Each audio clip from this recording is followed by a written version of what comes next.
Assalamualaikum warahmatullahi wabarakatuh. Waalaikumsalam warahmatullahi wabarakatuh. Good afternoon for every participant in South Asia and also surrounding. Good morning for all of you in Middle East and Europe, and good evening for all of you in America continents. First of all, let's allow me to introduce myself. My name is Morwan Toko, a lecturer at the Department of Fisheries, Faculty of Agriculture, Universitas Gadjah Mada in Yogyakarta. I'm happy in here to be a moderator for this the 6th day of the virtual summer course in this virtual summer course on Tropical Aquaculture and Fisheries Management 2022. Today, the free day, August 12th, we have a topic of climate adaptive species for the mitigation of environmental change impacts. We know that the global change have came to us and indicate by the increasing of water, and we know that the fish is a cold water, cold blood animals. In which the temperatures is very important for their life. So it's possible that the climate change will alter the physiological change. So we have to make attention that on this physiological change might be also related to the disease. So in this today, to address this topic on the relation on the disease, the three leading scientists will share their knowledge and experience in the field of the related to nutrition and also fish disease. We have three speakers. The first one is Dr. Tsang will give us the topic of immunosystem improvement in aquaculture species. And then Professor Chris Gartner from the University of Tasmania. The topic is current and future areas of importance in fish nutrition and feeding. And the third one, Professor Alim Isnansetyo from the UGM in topic of immunostimulant from tropical seaweeds.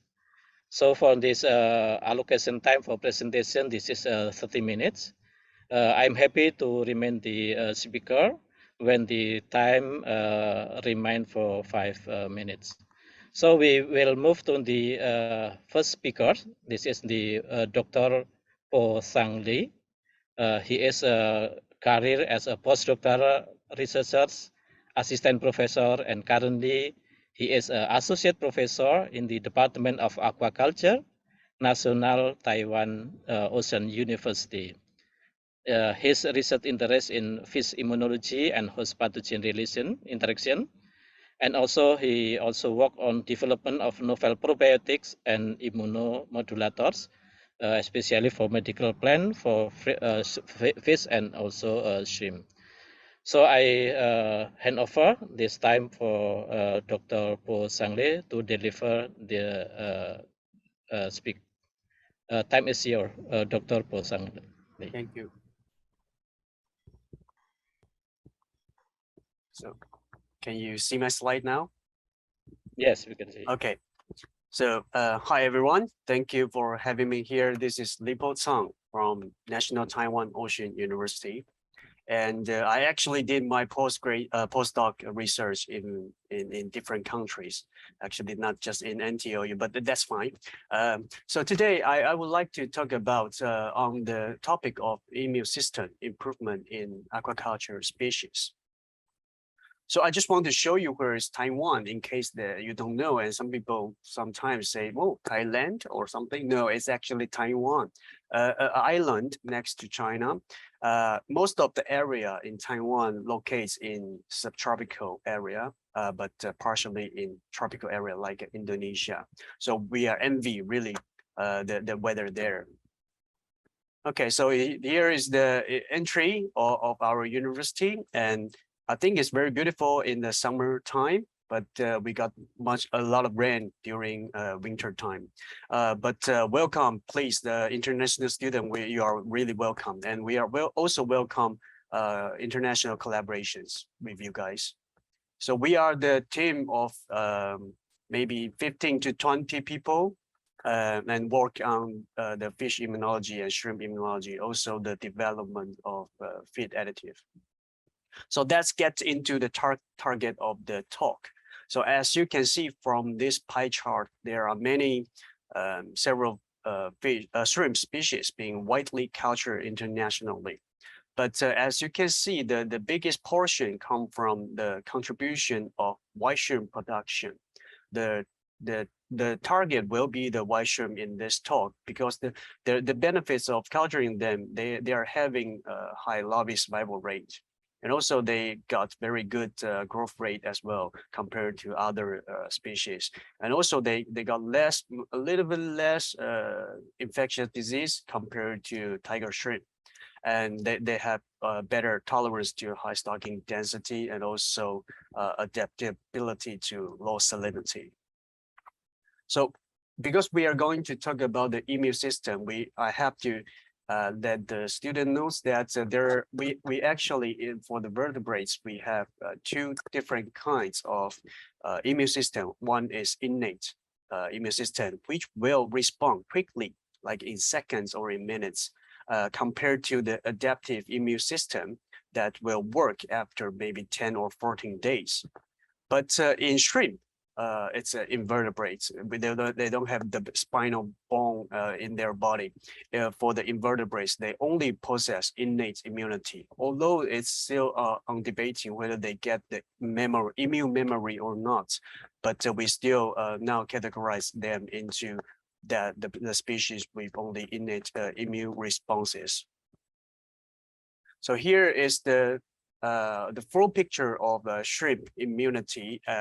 The hematopoietic tissue and lymphoid organs are scattered in the cephalothorax, the head part of the shrimp. And the innate immunity can be divided into two factors. The first one is cellular factors, and the second one is humoral immune defense factors. For the cellular factors, we got many, well, not many, but also many. In the literature, we already know that there are three different types of hemocytes. The first one is hyaline cell, and then followed by that is semi-granular cell, and also the granular cell on the right-hand side. But also in the recent literature, they are using single cell sequencing study. They identify at least 9 different population of hemocytes in shrimp. So I have to say there are 3, but maybe many.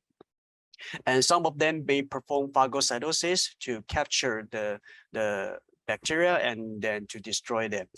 Once the invading pathogen is too big, they will perform encapsulation.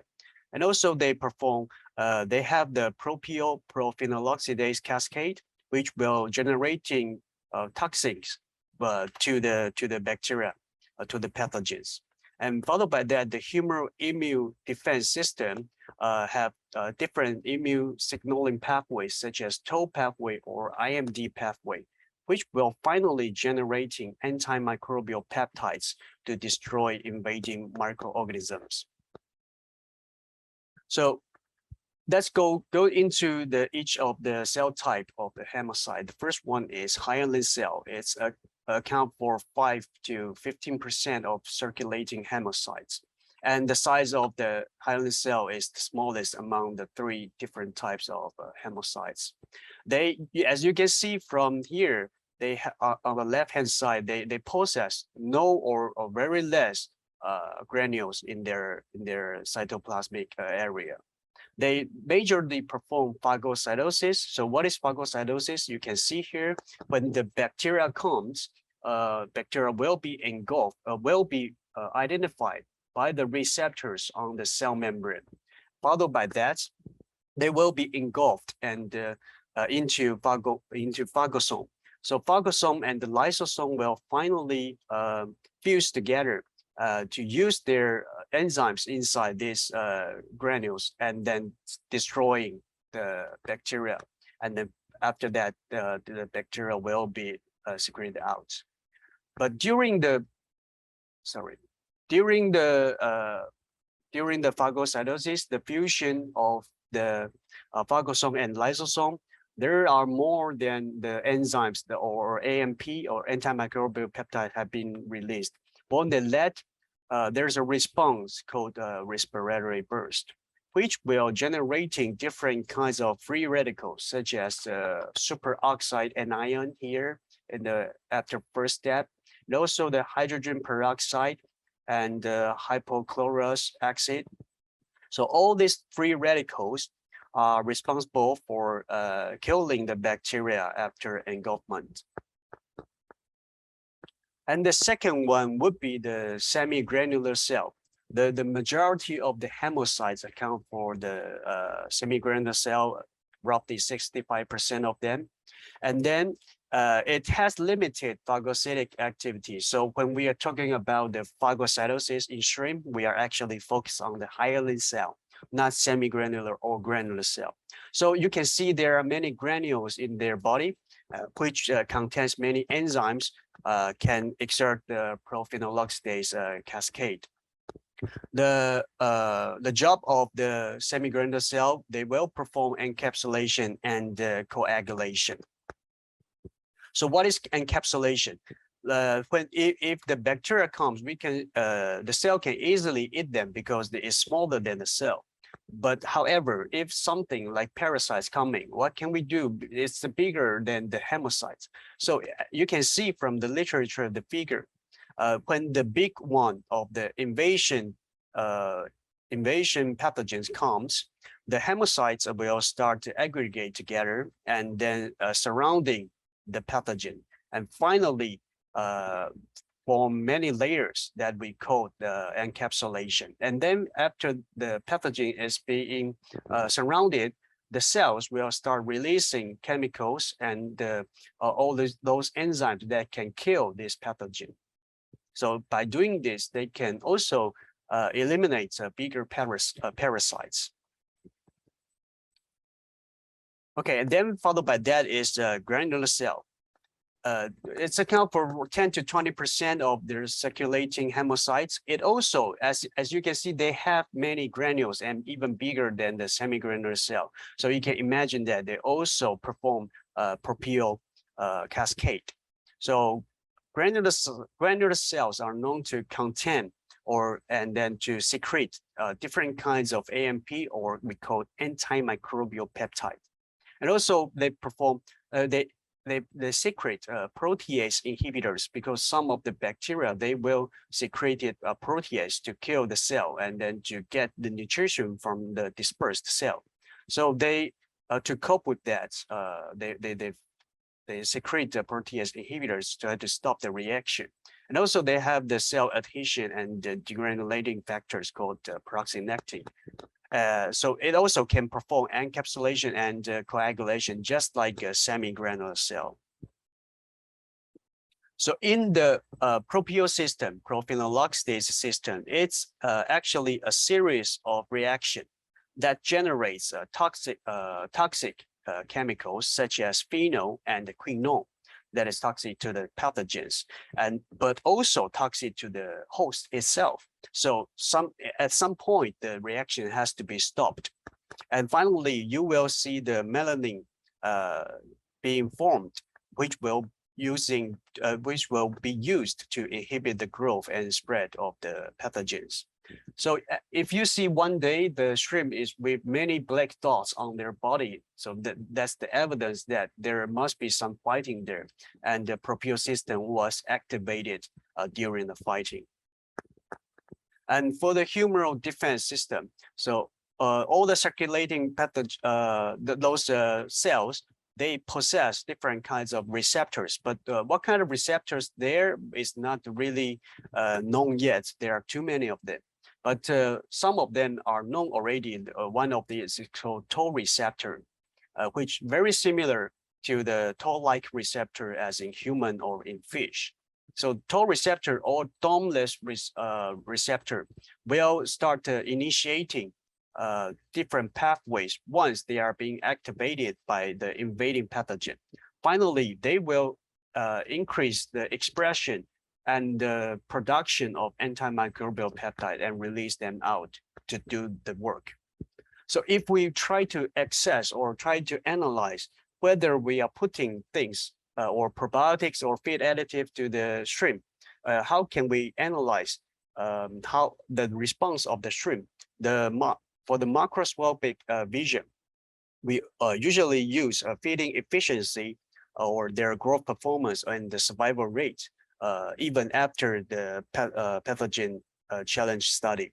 For the microscopic, we will use the different immune parameters, as I just say, such as the total hemocyte count, phagocytic rate, activity of different enzyme, and also the free radicals that are being generated and propio system, as well as imaging reactions. Okay, so let's get into some literatures. Since there are many different kinds of factors in the waters can affect the environment and affect the health of the shrimp. So let's see what literature tell us. So ammonia is very toxic, we know that, but what can ammonia do to the shrimp? We actually know that high concentration of ammonia can cause the death of blood cells and increase susceptibility to the pathogen. And also destruction of intestinal mucosal tissue, and also reduced growth of the shrimp, etc., as you can see here. So in these figures, I just want to show you that after the shrimp being putting in different increasing concentration of ammonia, after challenge with Vibrio alginolyticus, one of the pathogen to the shrimp, the mortality rate gets higher when the shrimp when the shrimp was putting into higher ammonia. So which means that one of the evidence shows that ammonia is really toxic when the pathogen is also present. And also the propio activity drops, phagocytic activity also drops. So you can see the immune responses was decreasing. For the nitrite, we can see very similar effects with the increasing amount of nitrite in the water. After challenge with Vibrio alginolyticus, the survival rate was higher in the control, but lower in the shrimp that's encountered with higher concentration of nitrite. And the total hemocyte count also decreased, so less hemocyte in the circulation system. Also, the propio system, the activity of propio and the respiratory burst was not much change, but the propio decreased a lot. The increase of respiratory burst is meaning they're generating free radical, they are getting stressed. So the increasing of RS or respiratory burst not only indicates that they're under stress, but also means that the hemocyte is really doing something, and then that is not happy.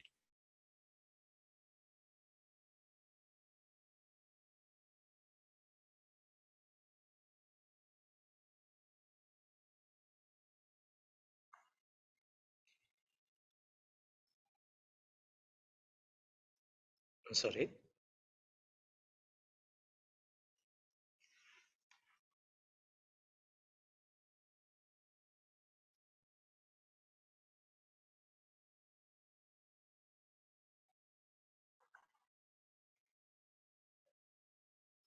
Sorry, what?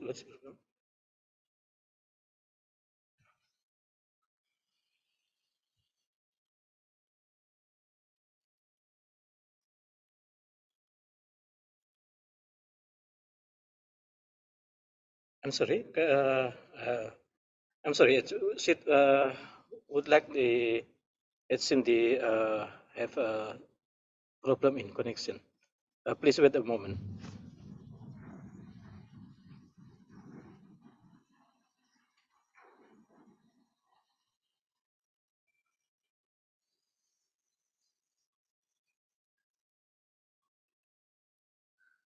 Can the committee try to contact?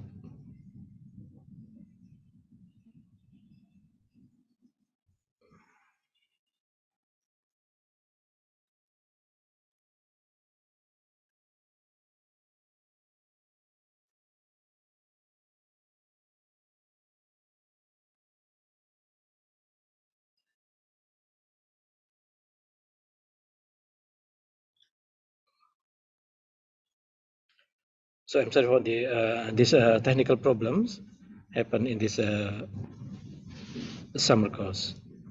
Let's wait for a minute.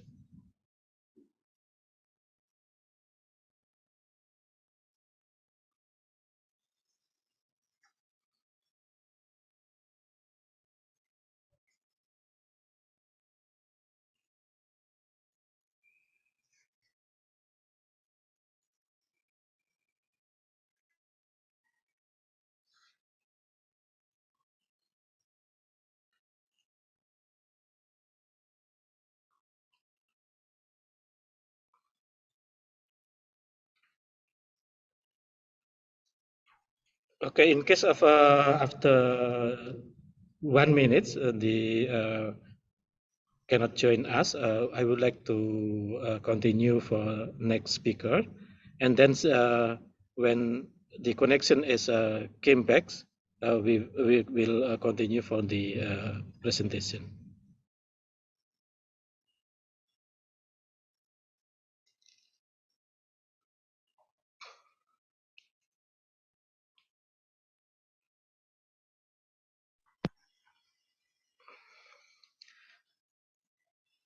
So I think we can continue for the next speakers, and after the connection is came back, we will continue for the presentation.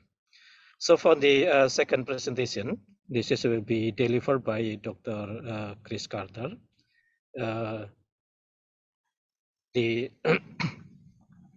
the topic of the current and future areas of importance in fish nutrition and feeding. Sorry, Dr. Orantoko, I think Dr. Pasangli have Already connected. joined it. Is already connected? I think Yes, yes. Okay, already okay, connected. sorry. Okay. Please, you can continue your presentation. Sorry, I have lost my internet. I don't know why at home, but do you have my slides there? And I'm actually don't know where am I now. Can you comment? Do you have a slide? Can you share the screen of the slide? I'm so sorry about that. I'm so sorry.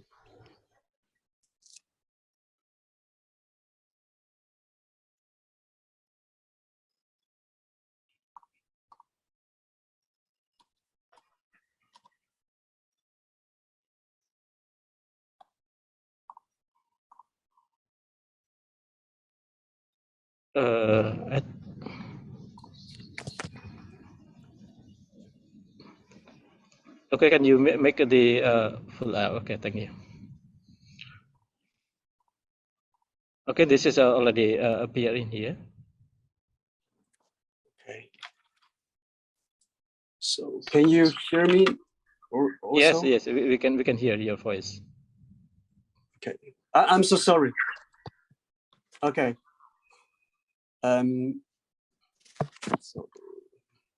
So here I just want to show you that the dissolved oxygen, when we set the dissolved oxygen below 5, this is actually will renders the decreasing of hemocyte count. Okay, can we go for the next one?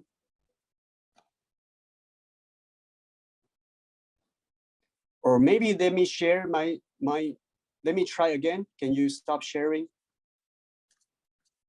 Can you stop sharing? Maybe I try again, sorry.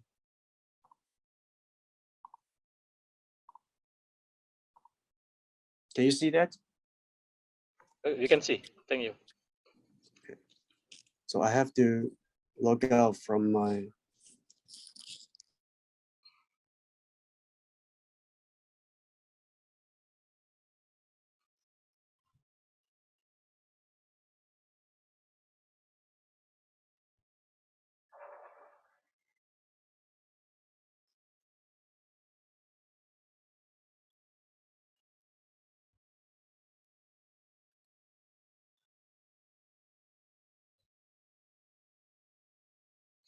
I'm sorry, I can't hear your voice.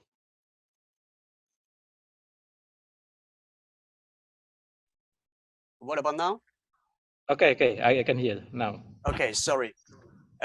So here we challenge the shrimp with two different kinds of Vibrio. One is called the Vibrio paramolyticus, another one is Vibrio harvey. So you see that when we put the shrimp under lower dissolved oxygen, the survival rate drops a lot. And the antimicrobial activity also reduced. So let's go to the pH. What the pH can we see the effects of dropping pH or increasing of pH? Here the shrimp was putting in pH 8.2 roughly in the marine water, and then we challenged the shrimp with Vibrio and then put them into different pH value around 6.5 or 8.2 or 10.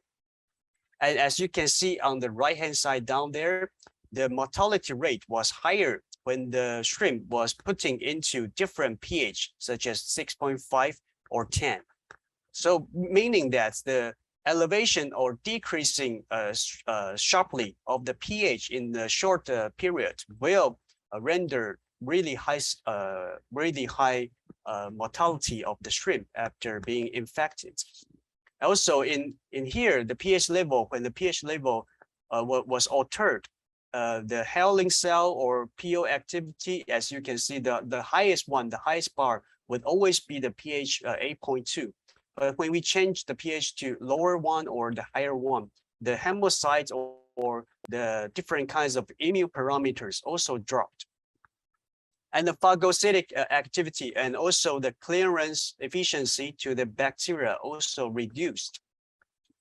For the salinity, it's also have the similar effect when we put the shrimp after challenge with Vibrio and then putting them into a more freshwater water or brackish water or even the higher salinity rate, we can see that the survival rate of the shrimp decrease after challenge with Vibrio agenolyticus and putting into a different salinity environment, which means salinity alteration.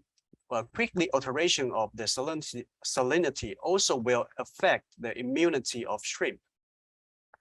And then followed by that will be when we check the hemocyte count and also prophenol oxidase activity.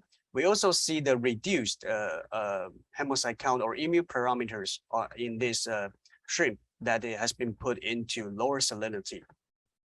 So that gets into the topic that how can we eliminate pathogens? So there are many different kinds of ways that we can perform to eliminate or prevent pathogens coming. One of it, which is not really encouraged now, is using the antibiotics, which we don't like to use them because it causes many problems. And followed by that, we really want a very good husbandry. And one of the lists here I want to talk about is the use of immunostimulants.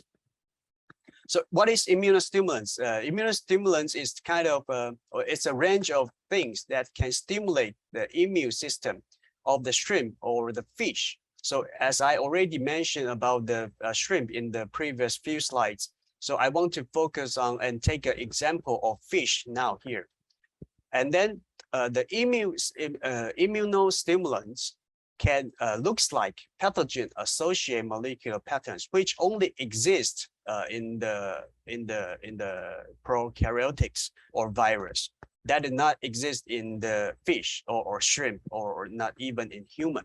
But so when these kind of things, not immunostimulants introduced into the dietary or in the food to give into to the fish daily, they will be recognized by the immune pattern recognition receptors on the cell, such as you can see from the figure here. So such as the beta glucan that we use a lot nowadays, they are actually they are actually the cell wall components of the yeast. So they are being used as an immunostimulant to stimulate the activity of macrophage in fish. Scientific evidence already shown that many papers already shown that the nutrition or feed additives have the ability to stimulate the immune system to protect aquatic organisms from pathogenic diseases.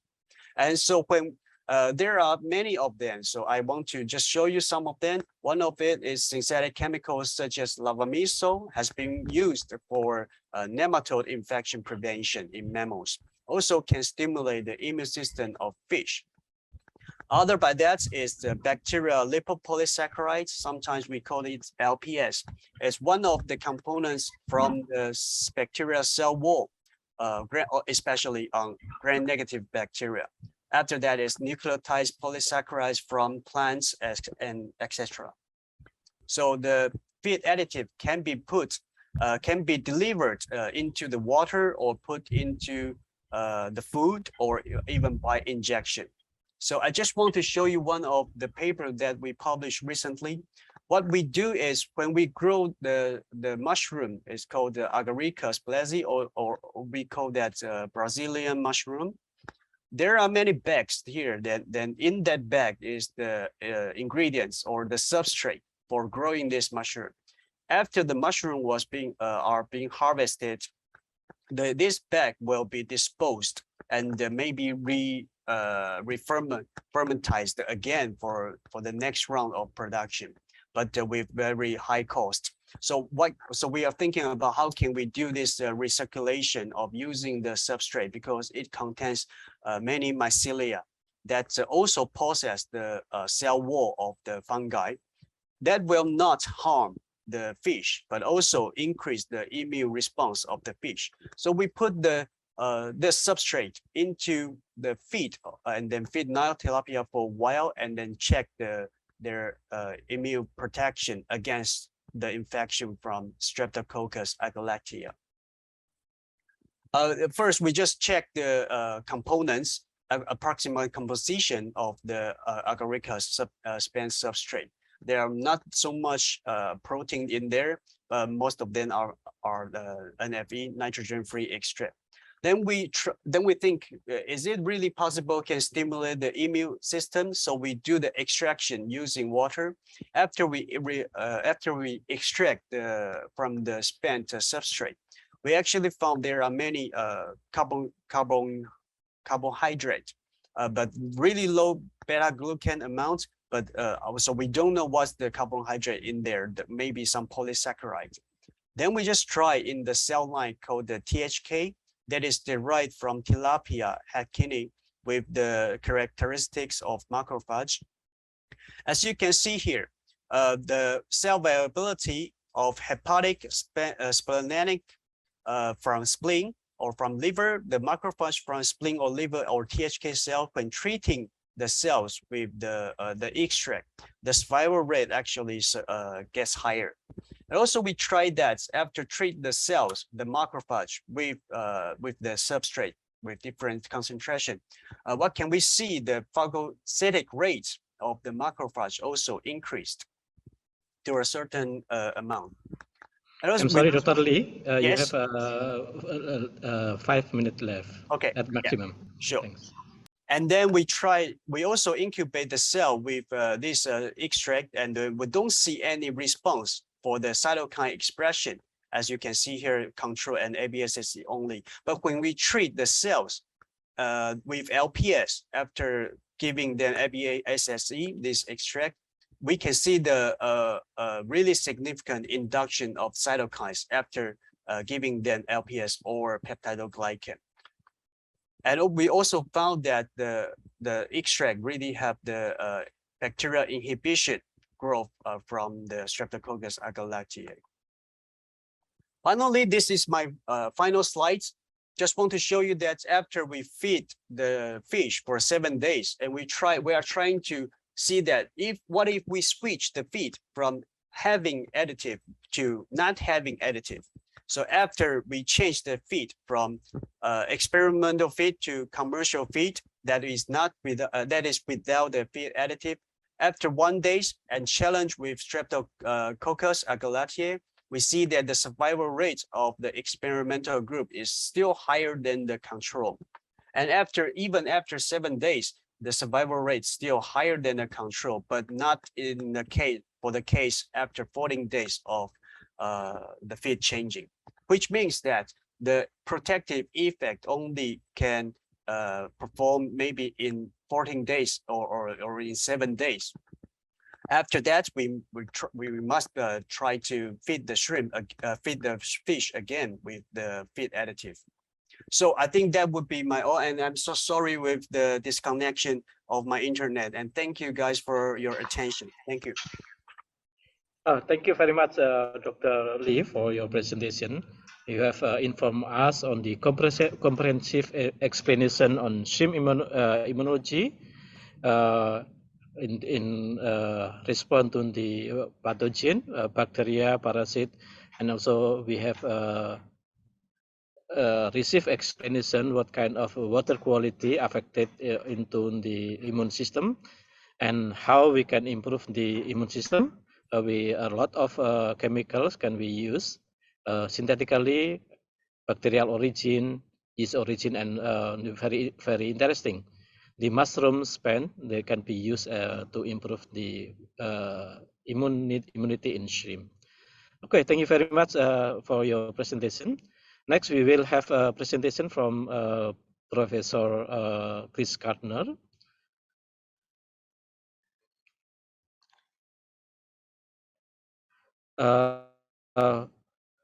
Prof. Chris Gartner have a long expertise and also many positions at the University of Tasmania. Currently, his position is a Deputy Executive Director of Institute for Marine and Atlantic Studies, and also Program Leader Blue Economy Cooperative Research Center, and Aquaculture Nutrition Leader for Rock Lobster Aquaculture Program, and Professor of Aquaculture Nutrition. So we will have, let's I hand over time for to the Prof. Chris Gartner. The time is yours, Professor. Many thanks. Many thanks to everybody for attending. I'll just try and share my screen now.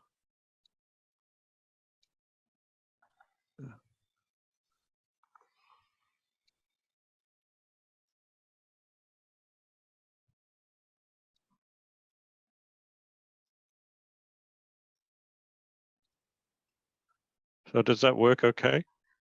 Okay, we can see your slide. Great, thank you.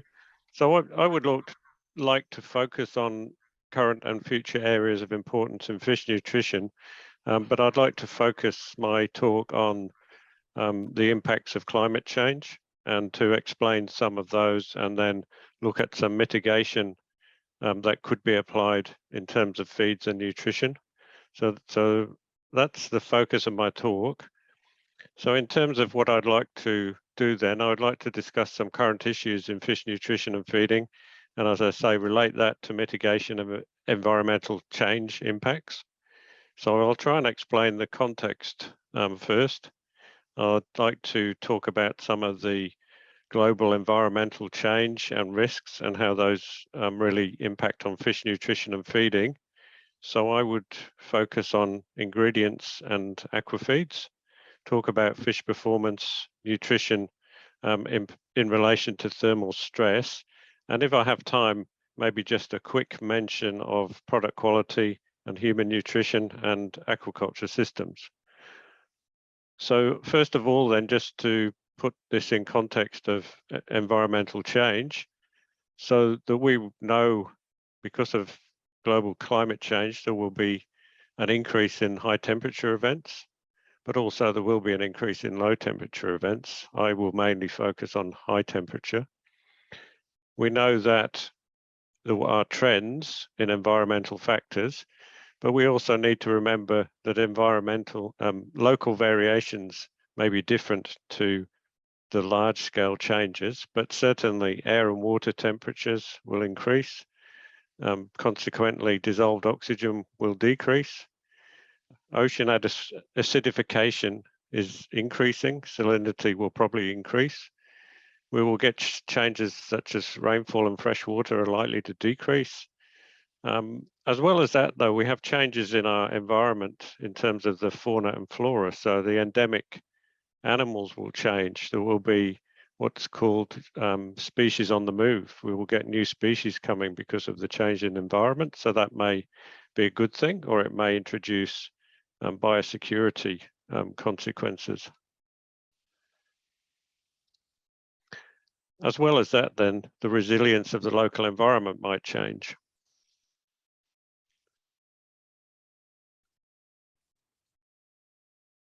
So, as we know then, climate change, global change, the risks include global warming. They also impact on food and nutrition security. We know there is loss of habitat and loss of biodiversity, and all of those things have different impacts on aquaculture.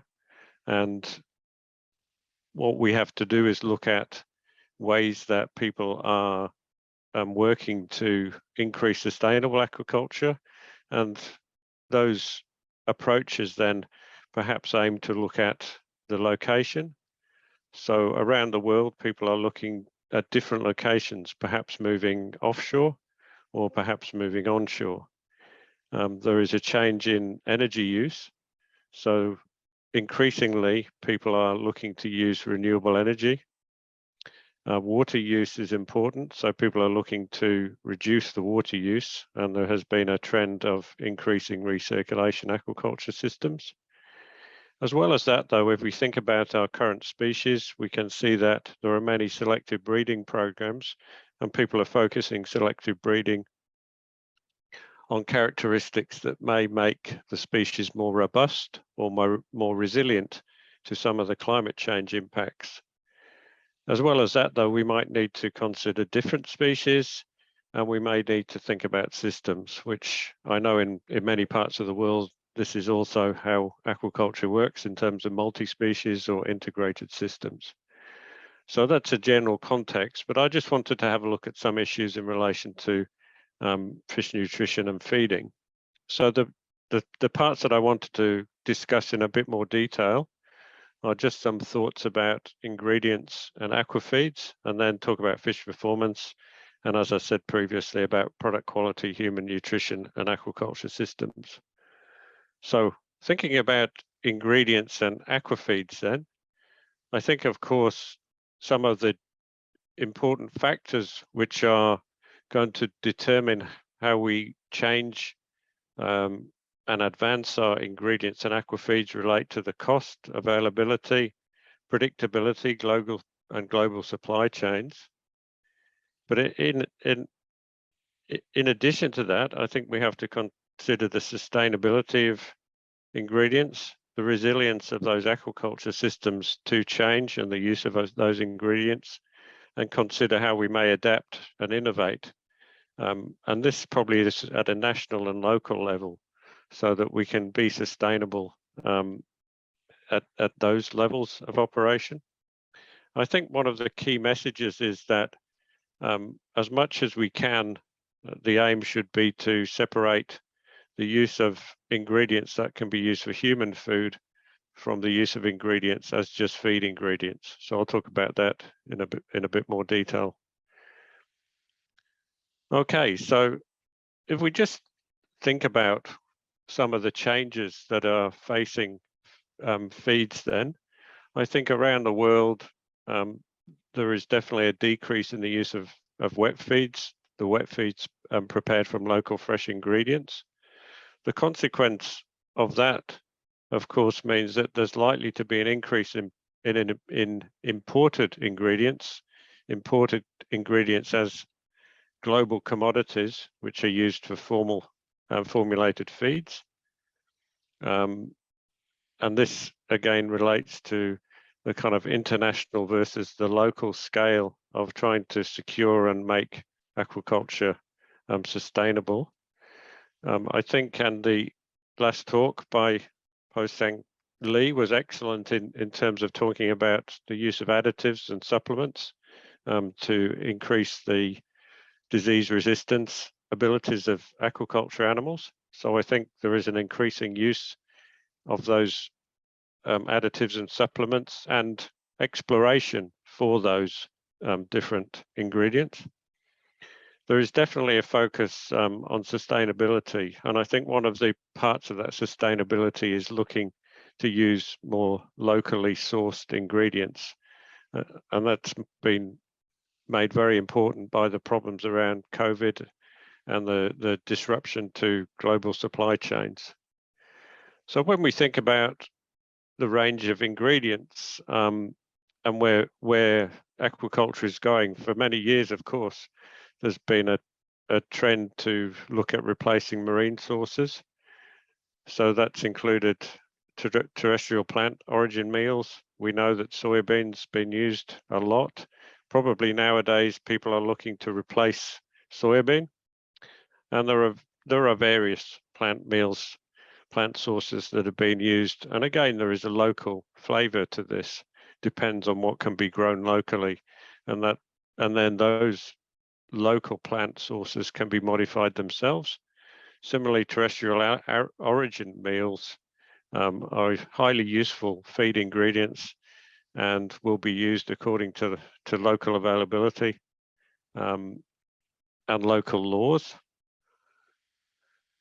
But perhaps of more interest are what are some new sources. So I think when we look at marine origin sources, perhaps this move away from the kind of fish products, there's a lot of interest in krill. The krill fishery from Antarctica is huge, but there should be, I believe, very strict controls over the use of that. We would want to make sure that the fishery was managed sustainably and in a very low risk way so that it by no means became threatened. Indonesia is a country that's famous for growing seaweeds. It's a very important aquaculture product in Indonesia, and there is talk about the use of seaweeds for ingredients, terrestrial feeds as well as perhaps aquatic feeds.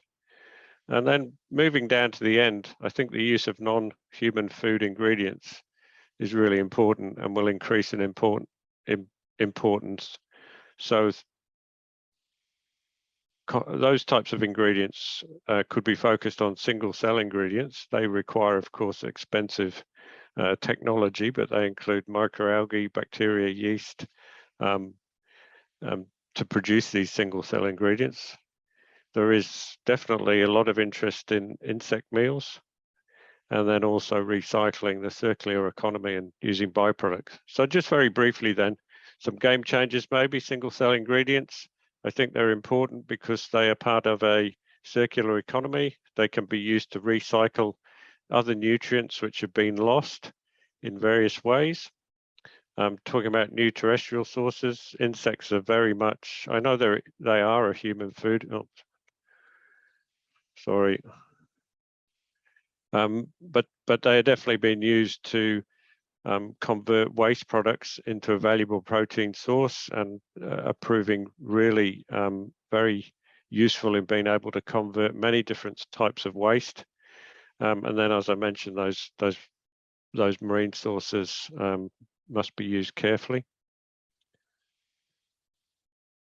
I'll show this in a clearer slide, but I just wanted to flag this as an approach to looking at ingredients, and it just goes through the steps that you can take, and it's very appropriate for single cell proteins. And you can see those red boxes there, which is about looking at ingredients and seeing how you can refine your ingredients or even redesign them to meet the nutritional requirements of the animal that you're looking at before you have to reject them. And so one of the characteristics of single cell proteins or ingredients is that you can modify them on a very short time cycle because just of the fast growth rates and ability to select and modify environmental conditions.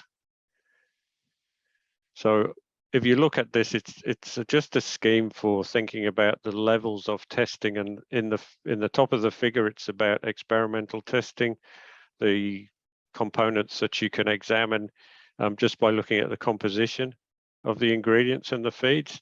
The second part is about testing with the actual animals. You also need to think about screening for commercial applicability and how you test those. What types of volumes of ingredient you need to be able to do that effectively, and trying to go through that idea that an experimental proof of the use of an ingredient is a first step, but you actually need to go right through that process and take it to large at-scale experiments in the aquaculture systems where you're actually using those feeds totally in a commercial thing, kind of pre-commercialization testing. So I just hope that will be interesting for people to have a look at when you think about ingredients and how you might assess those. So in terms of single cell proteins, then you've got the idea of single cell ingredients, and then from that you can extract and use single cell proteins, but you can also extract single cell oils. They may come from those different sources as talked about before. What you get, you can control in terms of actually controlling your fermentation technology and produce various important kind of micronutrients, as well as very specific proteins and fats. So I've put a reference down there, and I've got a slide with the actual details of the reference. Brett Glencross has done a really nice review on that.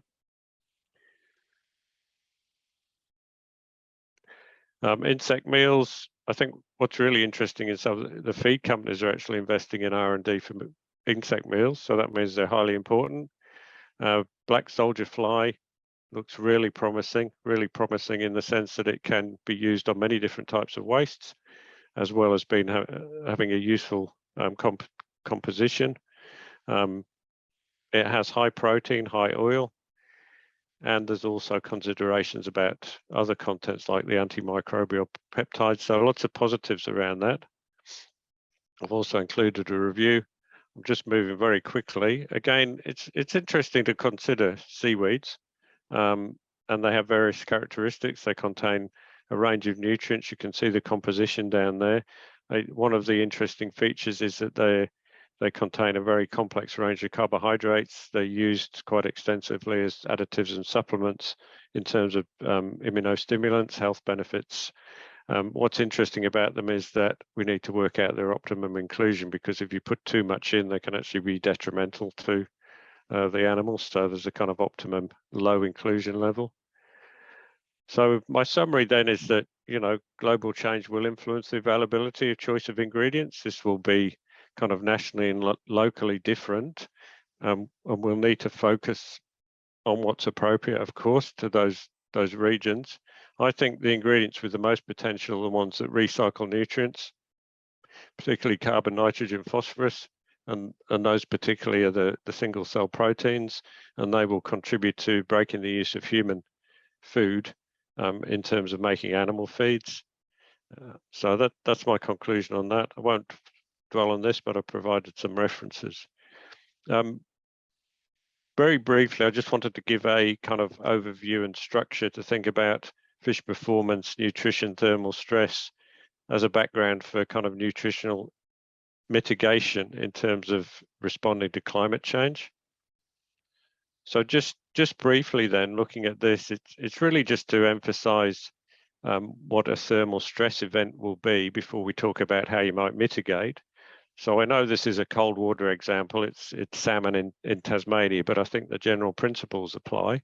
What it shows is that we've got monitors on salmon cages to register the temperature and the oxygen.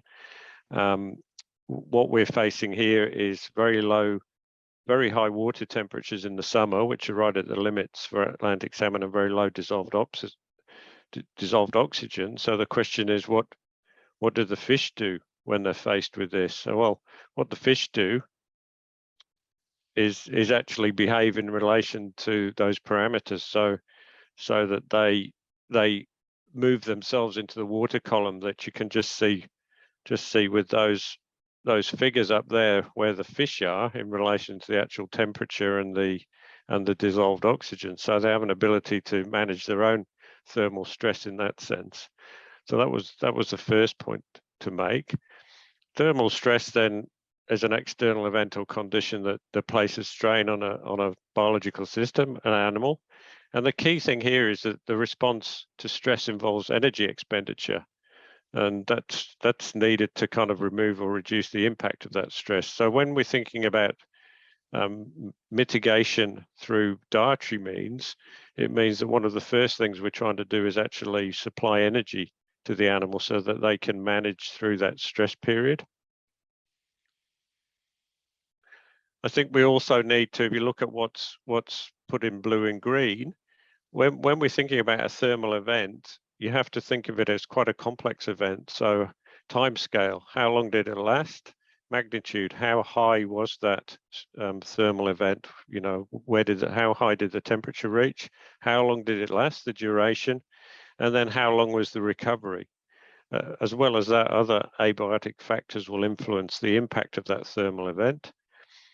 In addition, in green, things that will influence how robust the animals are in terms of how they can deal with that are the kind of species age, life stage, you know, health status, nutrition status of the animals. So we'll move through that slide. That was just a summary of the experiment to explain about how the salmon behaved. What they're trying to do really is reduce their energy expenditure and reduce the stress of the environmental stresses by moving into the best kind of optimum environment. This slide, very briefly, if it was just to emphasize the performance of fish over a temperature continuum. So all of those figures go from a low temperature to a high temperature. They're on Asian sea bass. And the interesting feature in terms of measuring performance is shown by the two figures on the right, which are basically the feed efficiency. So PPV is protein efficiency, PEV is energy efficiency. And what you can see is that a fish like a barramundi is really robust. It maintains a high efficiency over a very wide temperature range. And I think that's an effective way of thinking about the impacts of temperature. But you also see in the orange bars there that as soon as you get over a certain temperature, there's a fairly rapid decline. And it's that area, this suboptimum temperature, that we're trying to manage in terms of what goes into the diet. So I just wanted to make a point about salmon and this time scale. So just on this slide, it's an experiment about salmon. I don't want to go into the details so much as emphasize that over a short term, 31 days, the salmon did better when they were fed a high energy diet. So what was happening at a high temperature? So what was happening is there's an increased energy need. They use the feed and their reserves to kind of metabolize fat for energy, but they do much better if you provide a diet with more energy in it. So that's the kind of first phase. But then we did some work which exposed salmon to a much longer period of high temperature stress. And what happens is that they gradually use up their energy reserves and they actually start to break down protein as an energy source. So in a long-term response, you actually need to increase the protein content of the diet to replace the kind of muscle protein that they're using. So that's one impact. If you look on the right, you can see that red line is above the green line, and that's actually showing you that you're needing more protein in the diet than energy. That's increased over time at a high temperature. And the arrows coming down are actually showing that the high temperature effect is to reduce feed intake. So you're kind of having to deal with both of those two things. So these two slides are just to say there's a difference between short-term and longer-term responses, but it really relates to the way the animals are using their energy. So that's captured on this slide. You can see they go from kind of energy needs to using their reserves to relying on kind of protein. And we can kind of demonstrate that in terms of this experiment. When we actually looked at how their metabolism changed, we could see that they were kind of decreasing the costs because they decreased protein synthesis. They actually were decreasing their costs because they were decreasing protein degradation in the liver, but it was quite clear that they were liberating amino acids from their muscles, and there was an upregulation of GDH, which indicates they're catabolizing ammonia in their liver from the amino acids that are arising. So you can kind of see the physiology of the animals. So how do people think about this? This is just some examples, famous examples. I've given you the examples of increasing temperature and this idea there's an optimum temperature, but then after the optimum, the peak, you get this decrease in performance, but there's still growth. during that decreased. It's not a total shutdown. So again, that's where we're trying to mitigate. So it's well worth looking at the Jobling reference and the Clark reference. But I'll just go on to trying to use those. So we talked about how the thermal event has those different conditions, the magnitude, the timeline, the impact of additional abiotic factors. And I've also said biotic factors 1, the kind of standard ones that we always think about, the stage of the animal, the age, the sex, the size, etc. But there's this other type of biotic factors that we have to consider in terms of how robust the fish are in terms of a thermal event.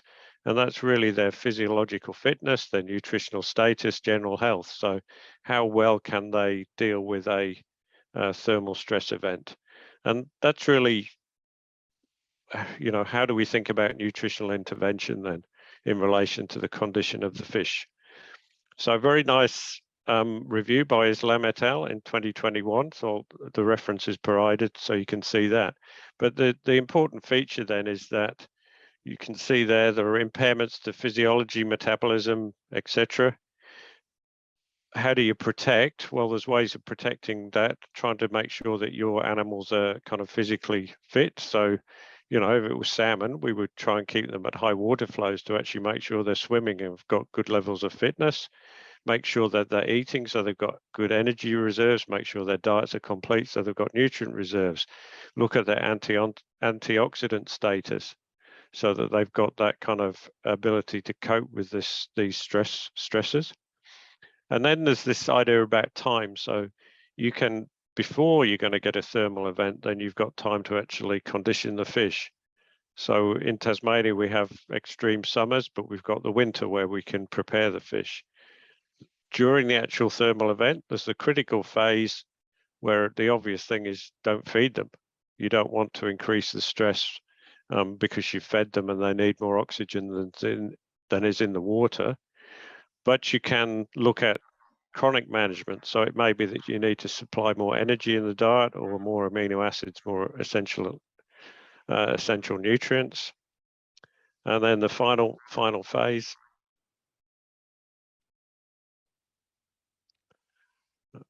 is the kind of appetite and feeding behavior. So you've got the recovery, and recovery is really important part of this management. So again, you're trying to build up the animals back again to be able to deal with the next phase.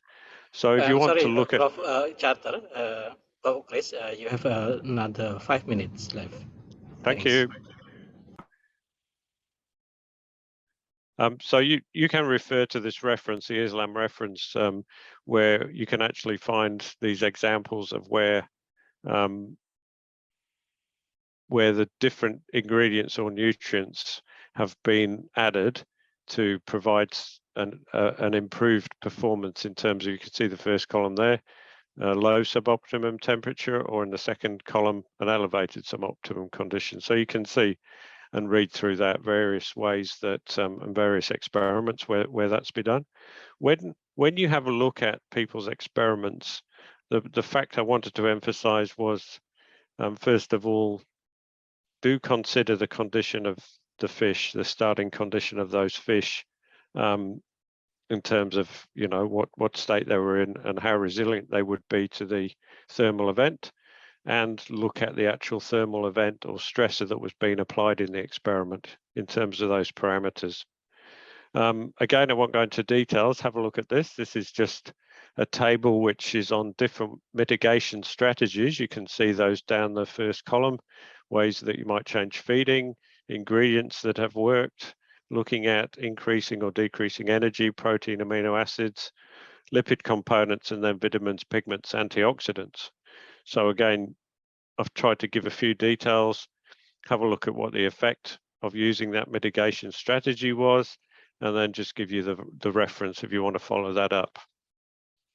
So I'll kind of move on from that, but that provides you with a summary anyway of some of the approaches to using nutrition as a mitigation strategy.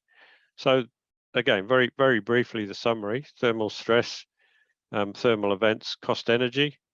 When you're considering that, the initial condition of the of the fish, and their history is important in terms of how they might respond.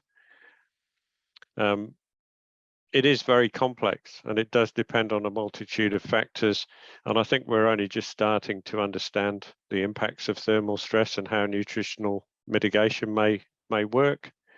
In terms of nutritional intervention, though, there are 3 phases to consider before, during, and after the actual thermal event itself. And I've given you references there.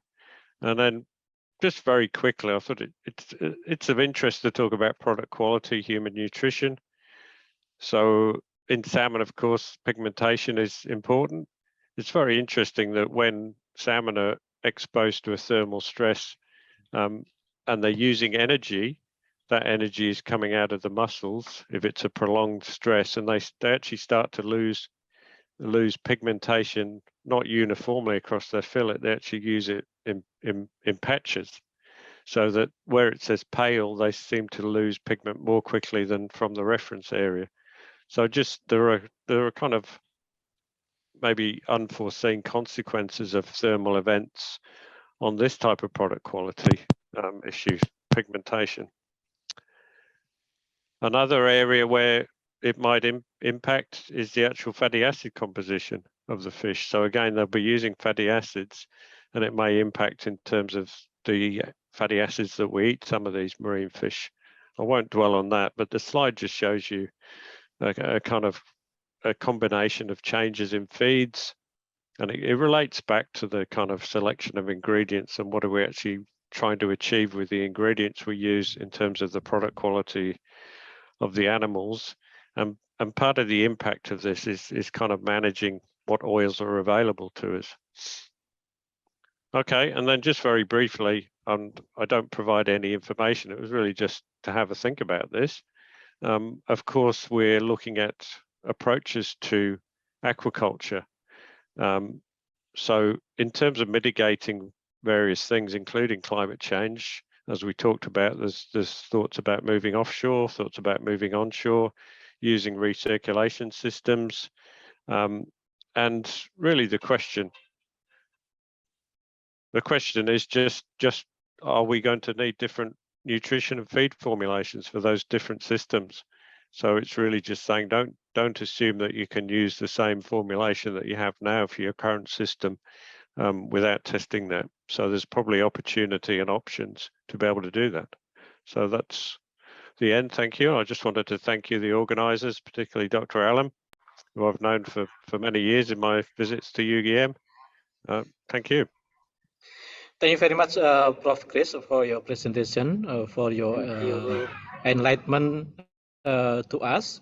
Many things have been discussed from the ingredient and also how the feed intervention, also feed management, and also came to human consumption.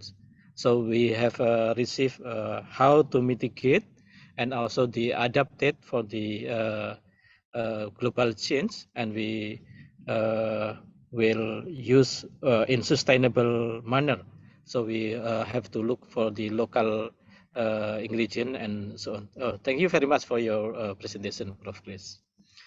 Dear participant, I would like to inform to you, you can make any question and also comment. So you can write on the chat box. And also after finish presentation from Pak Alim, we will open for the direct question, so you can raise your hand. So you can prepare for now.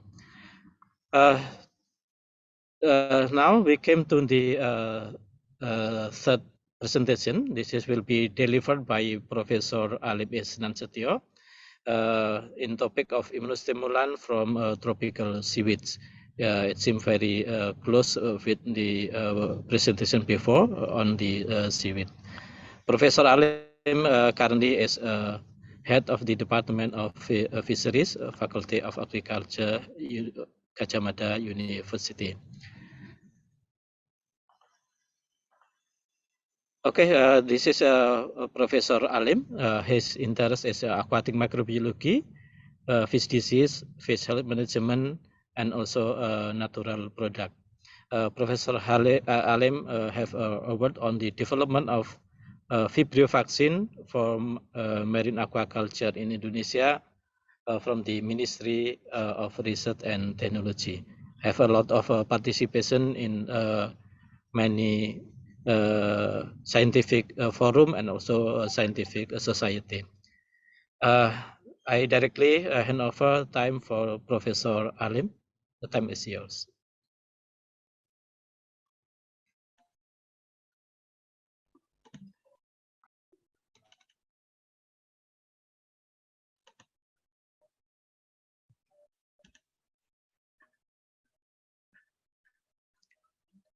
Hello, thank you, Professor Purwantoko.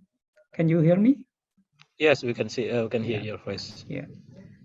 Thank you, organizing committee to this. Sorry. Okay.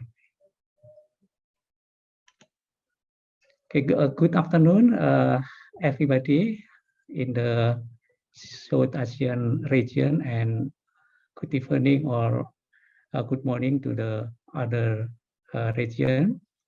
I would like to deliver the topic in immunostimulant from Tropical Seaweed. Thank you, Dr. Lee already introduced about the immune system, especially adaptive and also innate immune system. And also thank you, Prof. Chris, already introduced also about the ingredient that is come from seaweed. We know that Indonesia is a maritime country that is also have huge resources of seaweed. You can see here that it is the seaweed resources surrounding the our university around 30 kilometers from campus, and here is sargassum, and here if we close up it, there is many species of seaweed, and in the right side it is also a seaweed that is a different species from another. It is the ulfa species. All of this seaweed is you know that is in the middle of the figure. It is green seaweed and also red seaweeds, but here in this left it is brown seaweed. But you can see also in the right side it is the green seaweed. So we can find many kind of seaweed in Indonesia, and it is actually depend on the season. Okay, we know that the word capture and aquaculture production is changing by of the technology and also changes by the climate change.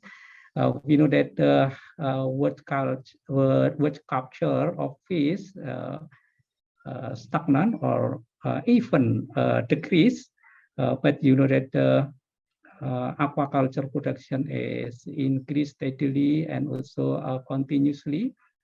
If we connected to the climate change and also climate global warming, the aquaculture face many constraints. For example, the fluctuate of environment condition because of the increase in the temperature, maybe also increase or decrease on salinity, that already delivered and also introduced by Prof. Chris about this one.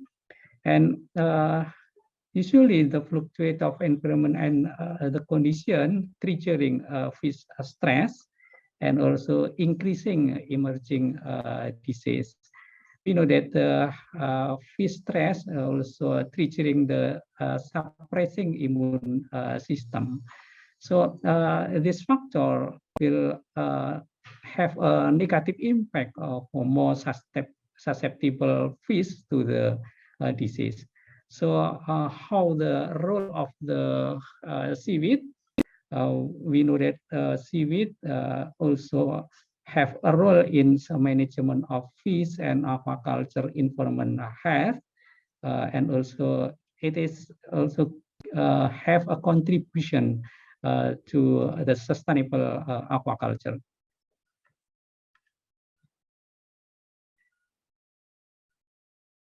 Let me show the seaweed production in Indonesia. Prof. Chris already also explained that the Indonesia is the second largest production of the seaweed until now. The first one is China. The production in Indonesia is still increase, but now the price of the seaweed, I mean the cultured seaweed in Indonesia is rise, and now the price is expensive in Indonesia for red seaweed especially. It is because of the season and also because of the increase of the demand. So if the farmer can produce the seaweed now, it is very profitable. And how the seaweed can be used to the marine biomaterial, we will focus on the immunostimulant, but we also can be produce the nanoparticle of immunostimulant, for example, but we also can extract some kind of the bioactive substance from the seaweed, nutraceutical, anti-cancer, antioxidant, anti-diabetic, and so on. Also, the seaweed also have the potential to produce the biodegradable polymer. And many polymer already produced and also applied in many industry, for example, for food industry, pharmacy industry, also cosmetic industry. The nanofiber also developed from the material of seaweed, also a single multi-layer film hydrogel. Also, it is very common in food science and also food industry. Also, biocomposite, and we also biocompost. Biocompost mean the fertilizer. We can produce a fertilizer from the seaweed. So also in the medical applied, there is many drug carrier from the seaweed, and also many tissue engineering substance and agent can be developed from the seaweed. So we have commonly three kinds of seaweed. The firstly is brown seaweed, and secondly is green algae on green seaweed, and thirdly is red seaweed. How it is different? We can differentiate by the major cell wall component and also chlorophyll and pigment. And the thirdly is by differentiate of major food refers. We know that from algae on brown seaweed have major cell component of cellulose and alginate and also fucoidan. It is very popular in some industry. And then the chlorophyll, we know that the brown algae have chlorophyll A, B, and also beta carotenoid. And also there is some pigments such as fucoxanthin and lutein. And a major food reserve is laminara and also mannitol and oil. So Dr. Professor Chris already mentioned about the oil from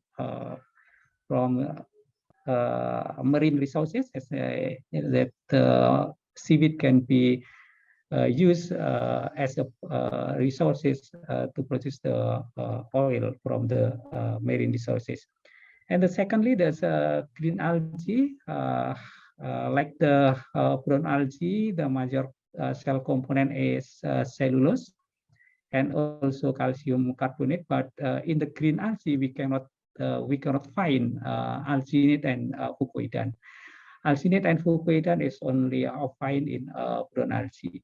And the chlorophyll is also different. The difference is brown algae have chlorophyll C, but in the green algae have chlorophyll B, and also beta carotenoid and lutein.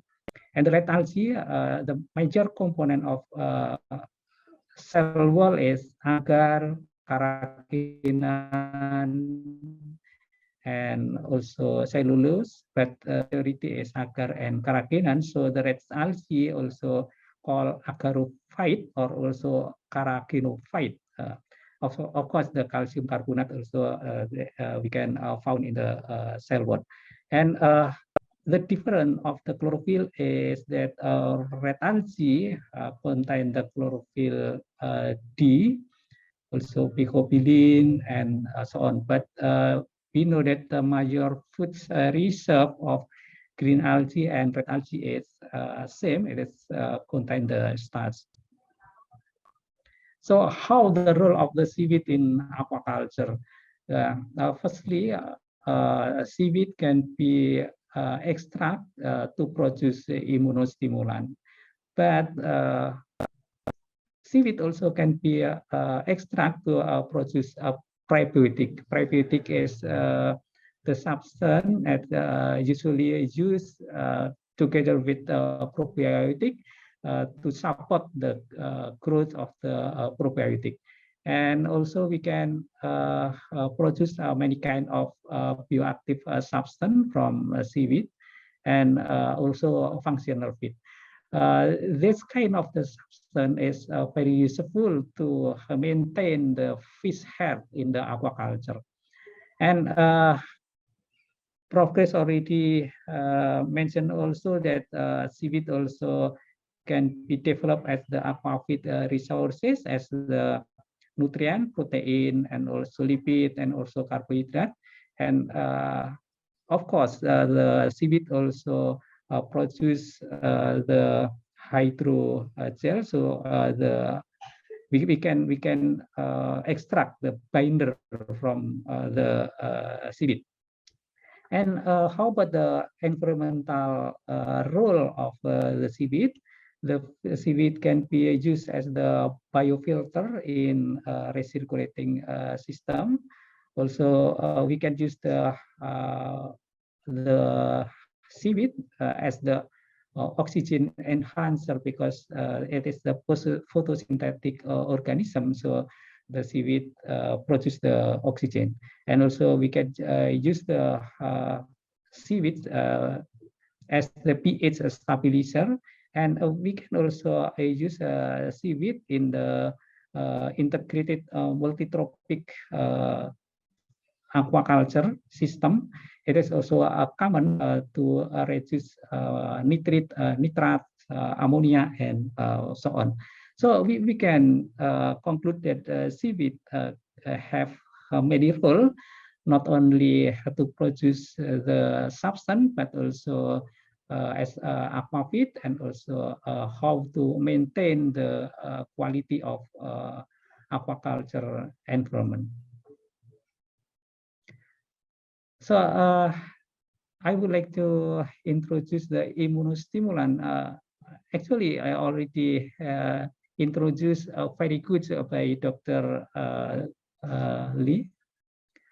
The immunostimulant is a natural or synthetic substance that improve or also immunostimulate, modulate, especially a non-specific immune system.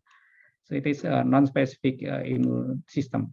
So usually the immunostimulant also called as immunomodulator or also immunostimulator. Yes, the many product and also many publication also resolved that immunostimulant from the seaweed is effective to control fish disease, especially by the many pathogenic microorganisms such as bacteria and also viral disease. So immunostimulant basically improve the immune system of fish and also shrimp by increasing the non-specific immune system.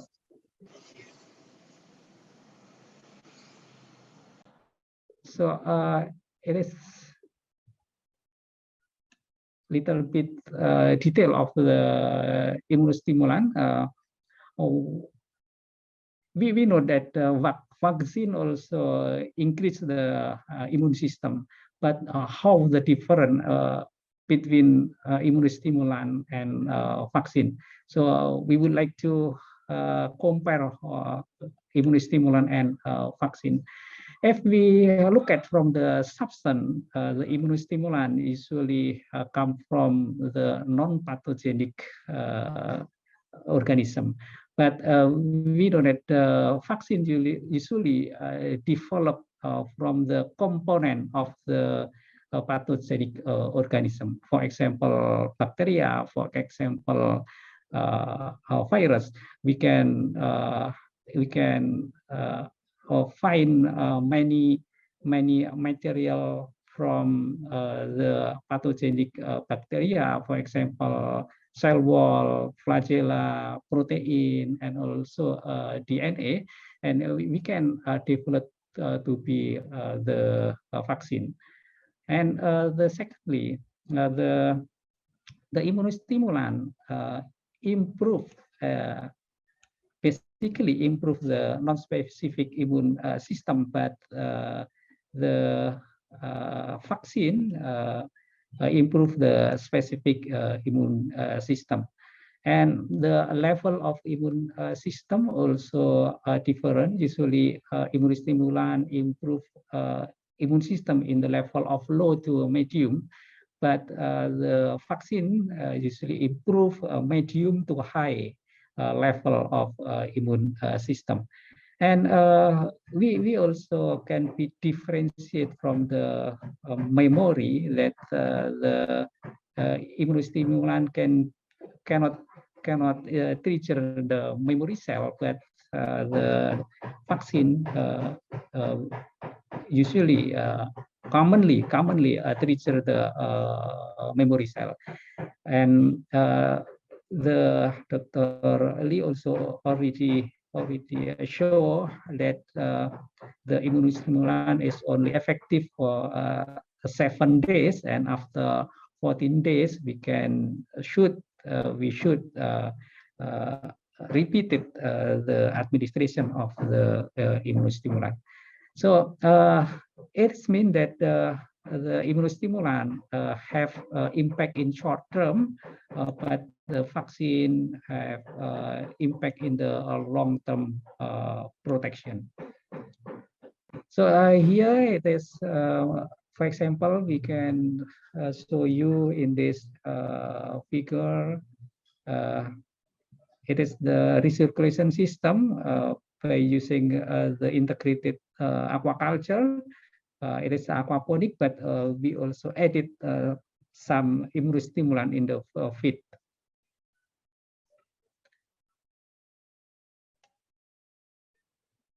So here is the example of immunostimulant in aquaculture. We can divide it natural immunostimulant and also synthetic immunostimulant. Yeah, and we can extract it from plant, animal extract. From plant, from seaweed, for example, is fucoidan and alginate. It is from brown seaweed. And also we can for other substance from seaweed is laminaran, for example, and also polysaccharide, sulfated polysaccharide. We can also extract it from bacteria and also from yeast, for example. Many resources we can find the immunostimulant. Okay, so how is the properties of the immunostimulant? Ideally, the immunostimulant is stimulating a non-specific immune system, and we should prove that the immunostimulant is non-toxic, even in a high dose. For example, is alginate or also fucoidan and also glucan, and it is not toxic, although in the high dose.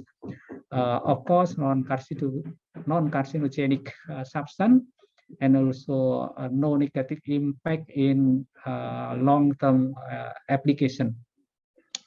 So other properties should be in the immunostimulant is the active substance and also therapeutic level have been known well, and no harmful residue also in the environment, and also it is the applicable by the oral administration, because if we should administer the immunostimulant by injection, it is will be not applicable in the aquaculture. So because of administration by oral, the feed should be the immunostimulant should be stable in the feed, stable in water, and also stable in digestive tract. And also it is other property is no antagonistic action to other substance applied in the aquaculture, and ideally no taste, and also no negative impact on feed palatability. And of course, economically, immunostimulant should be rational price. So this slide show you the polysaccharide immunostimulant from seaweed. Firstly is from red seaweed or Rhodophyceae, also Rhodophyta. Some person also call Rhodophyta. We can find the galactan. Galactan is agaran, carrageenan, and porphyran. It is also can be used as the immunostimulant. So here the chemical structure of galactan and also agar and also porphyran. Okay, the secondly is green seaweed. We can find, for example, is ulfan. Ulfan is the substance from ulfa. It is composed of rhamnose, xylose, and also glycolic acid and hyaluronic acid. It is also many publications also prove that ulfan is also have activity as the immunostimulant. And the secondly is rhamnan. Rhamnan also can be extracted from the green seaweed. And the lastly is brown seaweed, Phagocytosis. The brown seaweed is usually composed majority by the alginates. Brown seaweed is the good, very good resources of alginate. We can find the alginate around 20 to 40% from the dry matter of the seaweed or brown seaweed. Alginate is composed by polyuronic polysaccharide. There is 3 times. M is manuronic and G is glucuronic. So there is 2 kind of monosaccharide. It is manuronic and also glucuronic acid. And the second substance is fucoidan. Fucoidan is composed by fucose Fucopyranus. And the fucoidan in brown seaweed is not so high. It is usually 5%, 7%, but in Japan or also in Korea, maybe there is some species that is contain fucoidan higher than in Indonesia. I'm sorry, Prof. Alim, you have another 5 minutes. Okay, thank you. Here is alginate. I would like to show you. I will skip it. I will show you how alginate is have impact in fish control. For example, is a cumulative mortality of working catfish fed with alginate at various dose. You show here that the control is P1. P1 mortality is here here, and we can show you that P5 here, P5 treatment of 5 6 grams per kilogram of feed is very effective to decrease the mortality of walking catfish after challenge with iron monoxide trophyla. And also here is this alginate also. It is our publication. Alginate also improve the innate immune system in shrimp, and also improve some immune gene expression in the shrimp. And it is also other study how the alginate can decrease the mortality of shrimp after infecting with white spot syndrome virus. So we applied the immunostimulant in integrated aquaculture. For example, here is tilapia here, and also we integrated with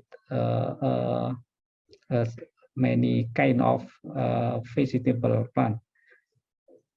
And here fucoidan, I would like to show you this example fucoidan. Okay, fucoidan have many bioactivity, and fucoidan also very useful substance in medical science, and we can find the fucoidan in pharmaceutical product.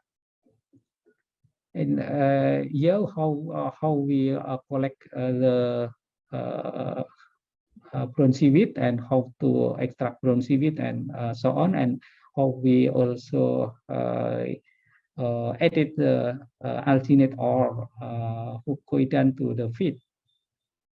And here is the how we purify the fucoidan, for example, to study anti-cancer fucoidan. And here is the small example of fucoidan in tilapia. We administer we added in the feed. It is around 0.5 gram per kilogram of feed, and we can show you here that after infection with the Streptococcus, the survival rate of the tilapia is increased and significantly different with the control one. It is also the another study is in the little Venus faname of fucoidan after injection with the white spot syndrome virus. So my closing is the several seaweed species are the main aquaculture commodities in Indonesia.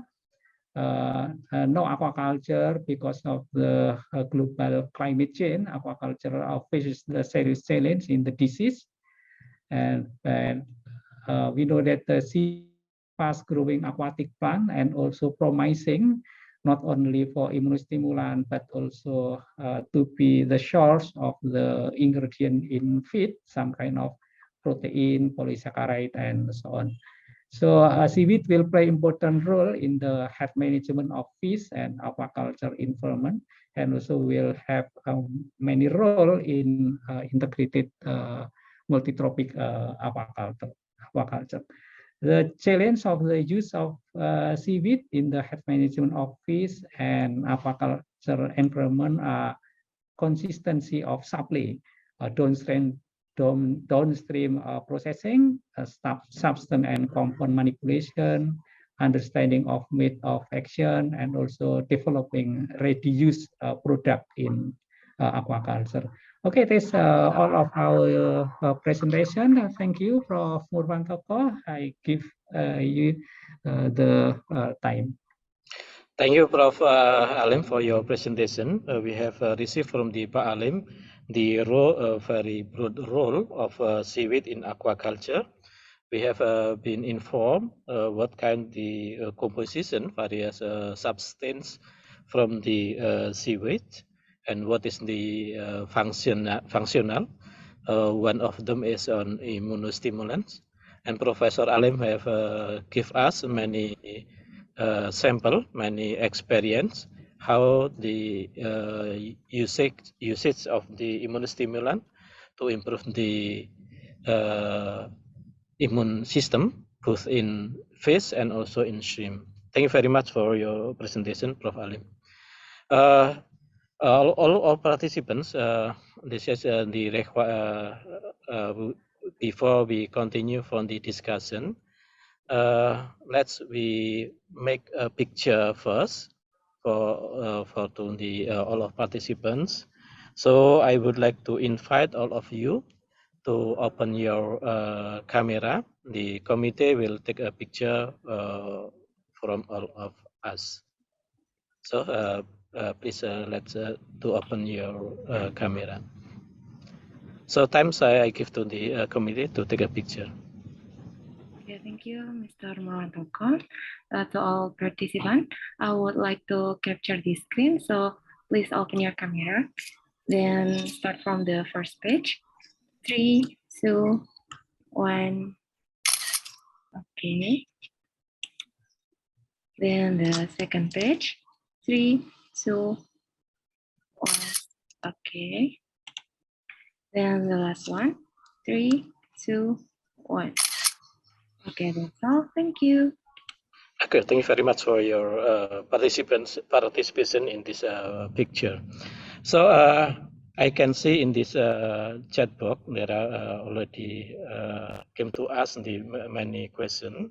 So I would like to invite the first one. This is for Dr. Lee. About the question is how we can overcome a Vibrio larvae outbreak if we see heavy luminescent light in the shrimp pond. This is a question.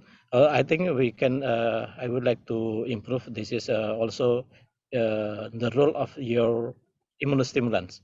Can your immunostimulant overcome from this case? Time is yours. Okay, thank you. Thank you for bringing the question to me. And I think it's really hard to stop the process of the infection if all the disease outbreaks already happen.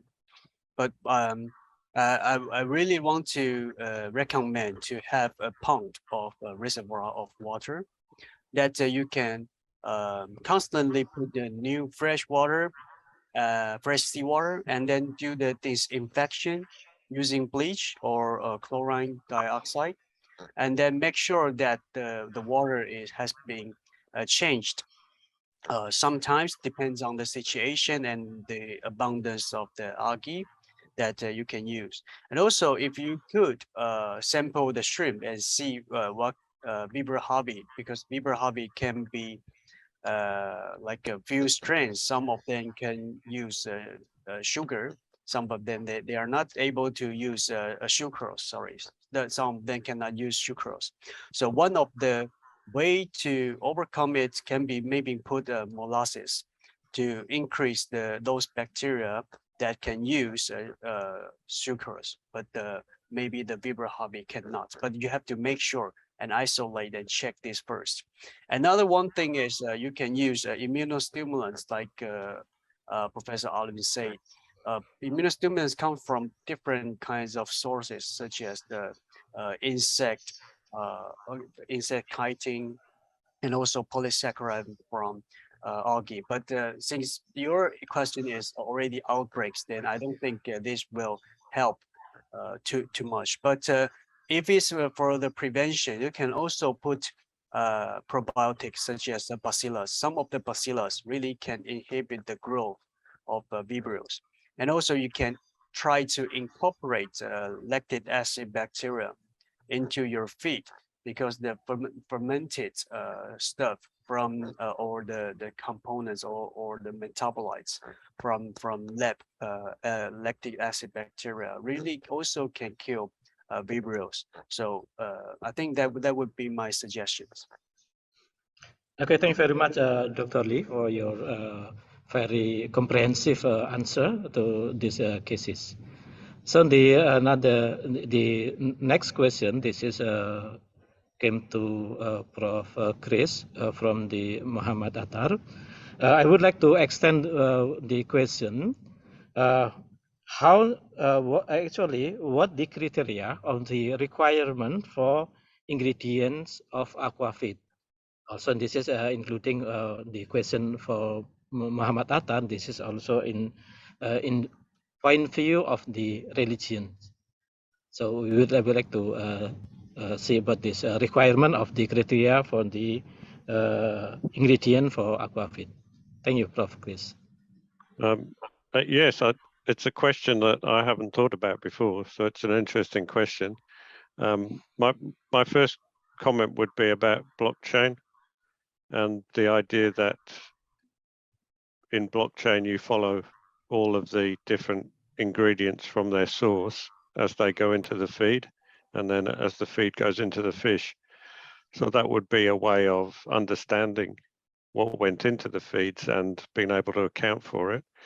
But the real question I don't know the answer to, but perhaps my colleagues in Indonesia are better informed than I am about what can go into the feeds because of religion.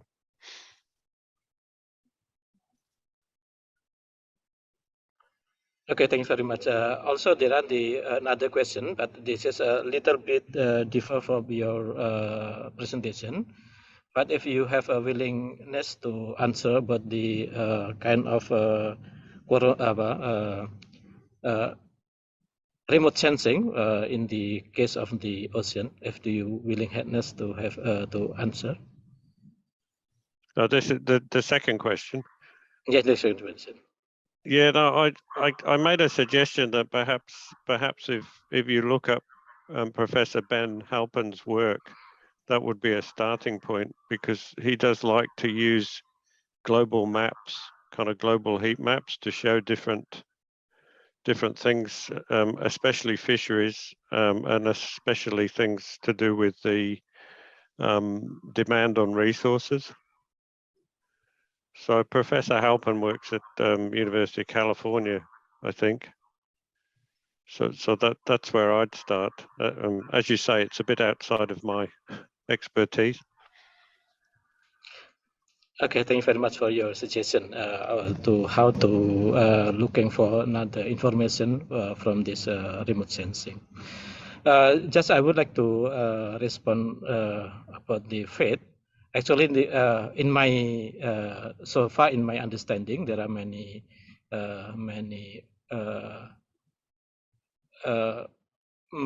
view about this how to use the kind of the non-halal as an ingredients, because this is a kind of a transformation.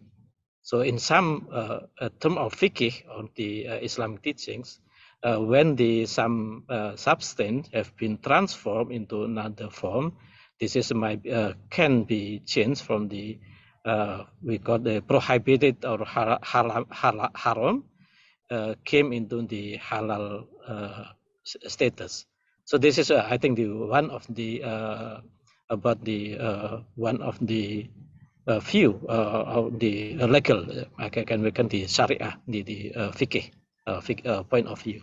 So I think from this view, it's not, I think we don't have any doubtful about the ingredients, because this will be transformed during this biological process. So I think this I would like to add this information. And then the another question, this is came to Pak Alim about the company related to the seaweed for as a aquafeed combustion. Please, Professor Alim. Thank you very much, Muhammad Atta. It is a very good question, and also very. I think it is also critic for the condition of seaweed condition in Indonesia. I don't know exactly about the national company that is has a business in aquafeed, but I think to produce aquafeed from seaweed needed to develop the process, and the technology is not available in Indonesia. Maybe Prof. Chris can be added other information about how to produce the aquafeed from seaweed. But I think it is still not available in Indonesia, and also the national company is also limited. But I would like to give you the information about the fertilizer from seaweed. We know that the fertilizer from seaweed is also common in agriculture.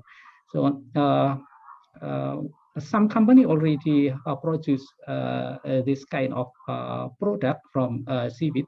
For example, in Yogyakarta, there is one company that already produce around 100 or maybe 10 to 100 ton of fertilizer from the seaweed monthly.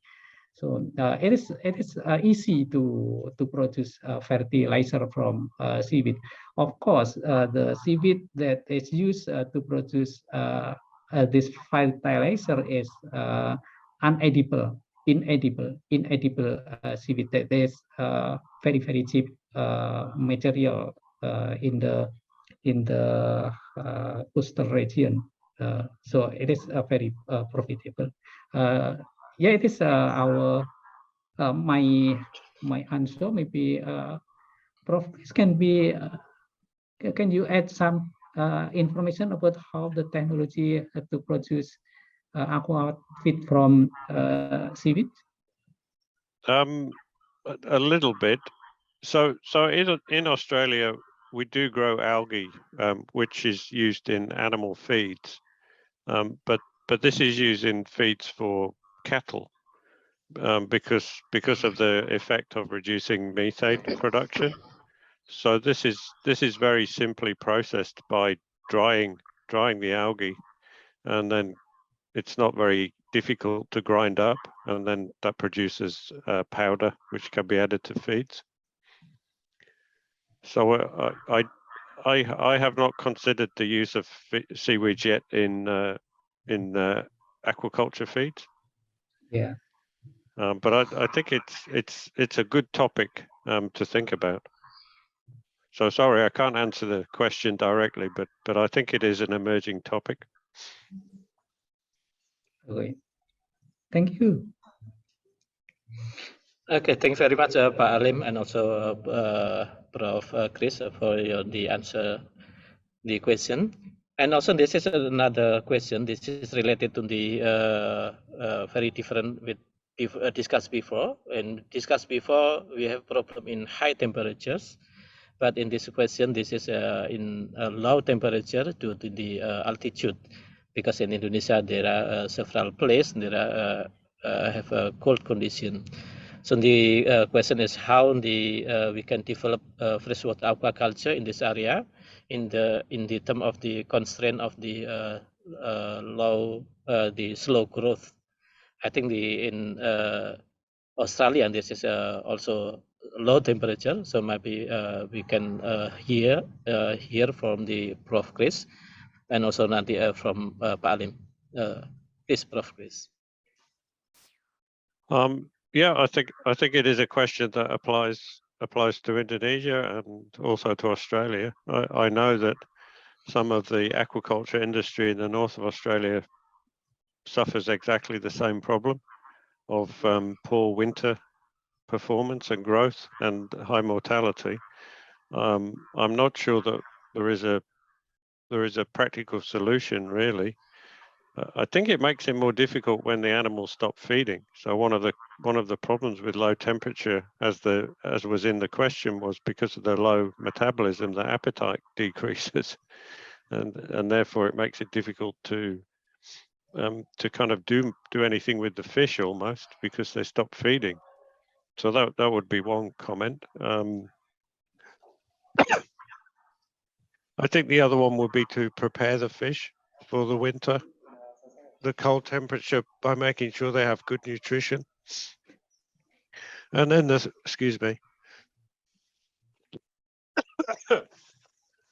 The third comment would be to make sure that the species is appropriate for the location. So maybe different species. Okay, thank you very much, Prof. Chris. Pak Alim, can you make an answer? Yeah, thank you, Prof. Purwantoko. We know that fish is a poikilothermic animal.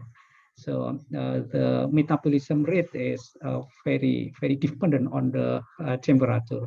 If the temperature decrease, the metabolic rate will be decreased. So if we culture the fish in the low temperature, the feeding rate will be decreased, and the feeding rate is also affect on the immunity. And Prof. Chris also already explained that the mortality mortality of a fish in low temperature is increased because of low immune system, low immune level of fish in low temperature water. So the other impact is also the growth. The growth in low temperature will be very low, and it will be increase the FCR, feed conversion ratio, and it will be not profitable. So we should choose what is the good or suitable species in cold or in low temperature. But if Pak Immunostimulant is mentioned about the gurame, tilapia, carp, and it is will be a good if the such a species is cultured in warm temperature. Thank you. Yeah. Thank you very much, Pak Ali. Ladies and gentlemen, the participant of the summer course, soon we will came into the end of this session. I would like to say thank you very much for our speaker, Dr. Lee, Prof. Chris, and also Prof. Alim, and also all of the participants. We have actively make a discussion and very productive discussion in this session. So let's give a big applause for our speaker. Thank you very much. Thank you very much. And I would like to came into the end of this session. I apologize for any inconvenience during I accompany from this session. Then I turn to committee. Might be some announcement will be held. Thank you very much. Assalamualaikum warahmatullahi wabarakatuh. Good afternoon. Thank you, Prof. See you. Thank you, Dr. Lee.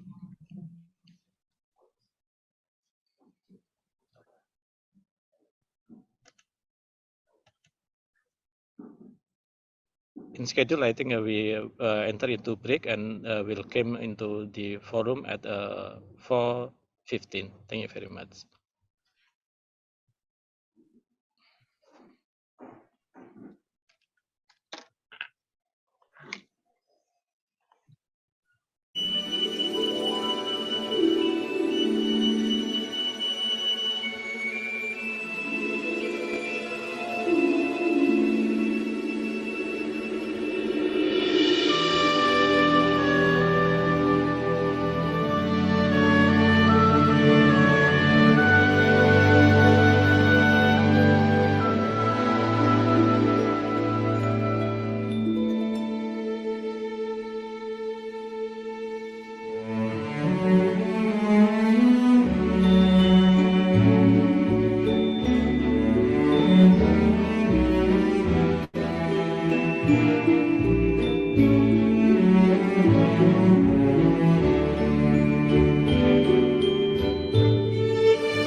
Hello, good afternoon, everyone. Maybe we have to just start our discussion sessions. Let me introduce ourselves. My name is Innansetyo. I am a lecturer of Gadjah Mada University. I have a partner. We have Dr. Sani Helmiati. Hello, good afternoon, Dr. Sani. Good afternoon, Bu Indah. Yeah. Okay. Without further ado, let's start our discussion after a very tough discussion and learning about many things related with stream immunity, fish feed, and also immunostimulant from seaweed. And now we move to other discussion session from student to student. So in this session, we will be just relax and share each other to know each other. Any student from a different country, we talk each other. Okay, in this session, we will have a presentation from student of Indonesian group. We will have a group 5, Indonesian 5, and also some student from Malaysia, Myanmar, and China.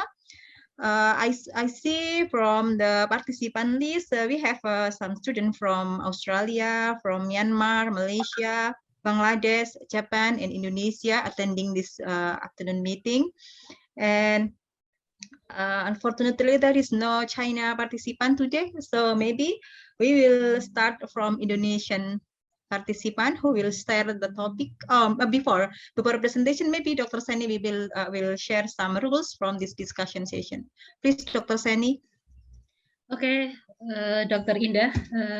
On this occasion, there will be 3 presenters from Indonesian FIP, Malaysia, and Myanmar, Bu Indah.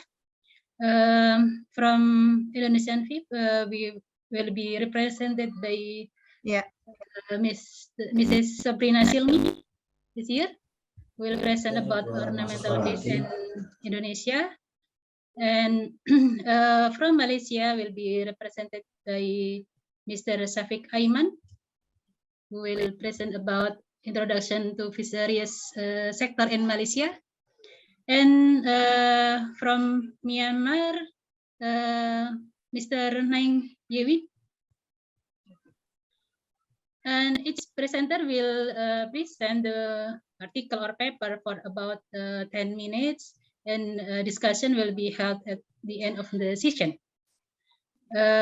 We start the presentation from Ibu Sabrina from Indonesia. Please start the presentation from 10 minutes. Okay, please, thank you very much for the opportunity, Dr. Indah and Dr. Sani. Let me share my screen first.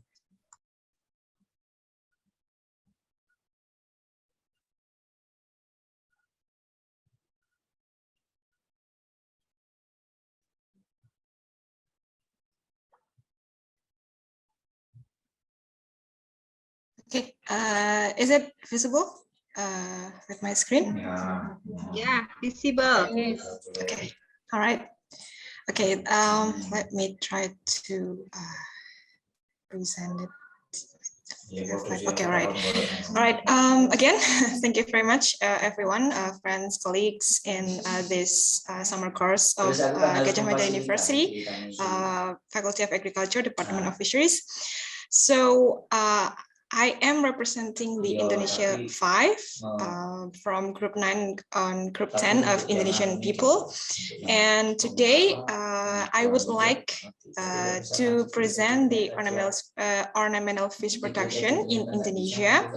As we can see that this ornamental fish are part of non-mineral production in Indonesia that has been exported to many countries, and it's very demanded species as well because it's exotic skin color and also the swimming movement. We all know that they're like dancing in the water environment, so people are like really want to pet this species. And also in 2020, according to OEC in 2022, Indonesia has become the 2nd largest exporter of ornamental fish after Japan. So Japan is the #1 and followed by Indonesia, and then it's Thailand. in third. So we really are grateful that we become the second largest exporter, besides the seaweeds, as we all know. So these are the endemic ornamental fish that we can find whenever we see aquascape, or maybe some of you have been maintained this species in your home, such as Lake Kurumaya rainbow fish. It's actually originated from Papua. It's part of the eastern of Indonesia, and then this is Chiliras bora. It's from Borneo, and then we have snakehead betta. This is a fighting fish, as we can say, but it's like a snakehead. And then the fourth one, it's actually a marine fish species, and it has been cultured by many cultures in Sulawesi, especially the central Sulawesi. It's Banggai cardinal fish, and last but not least is Indonesian tigerfish, or we can call it with dot fish. It's actually also in Borneo, but some of them are actually caught in the environment, I mean in the natural environment. So due to this condition, overexploitation still continues until right now. So due to the development of hobbyist preferences from fish only tanks to a diverse environment or diverse habitat with various kinds of species.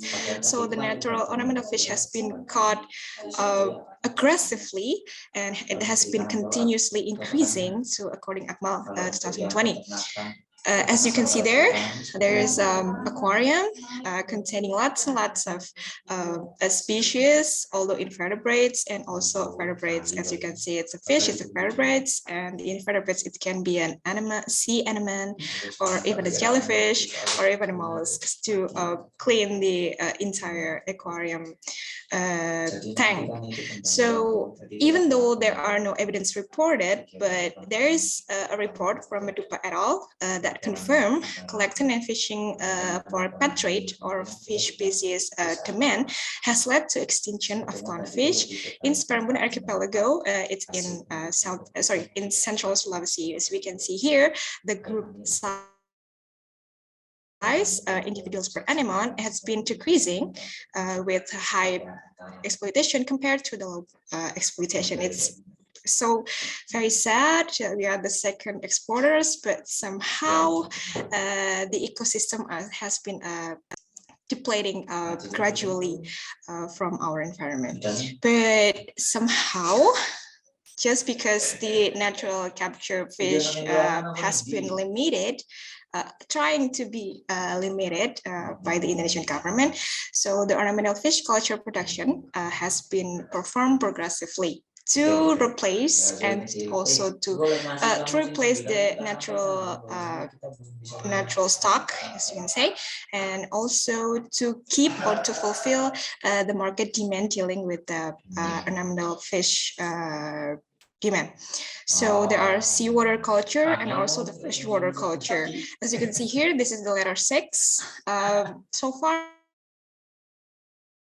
as far as I'm concerned, with the latest journals or reviews, several cultures are still trying to culture this fish because they catch in a small size, and then they maintain it in large size before being sent to the traders. And while this is a rainbow fish as well, it's from Borneo.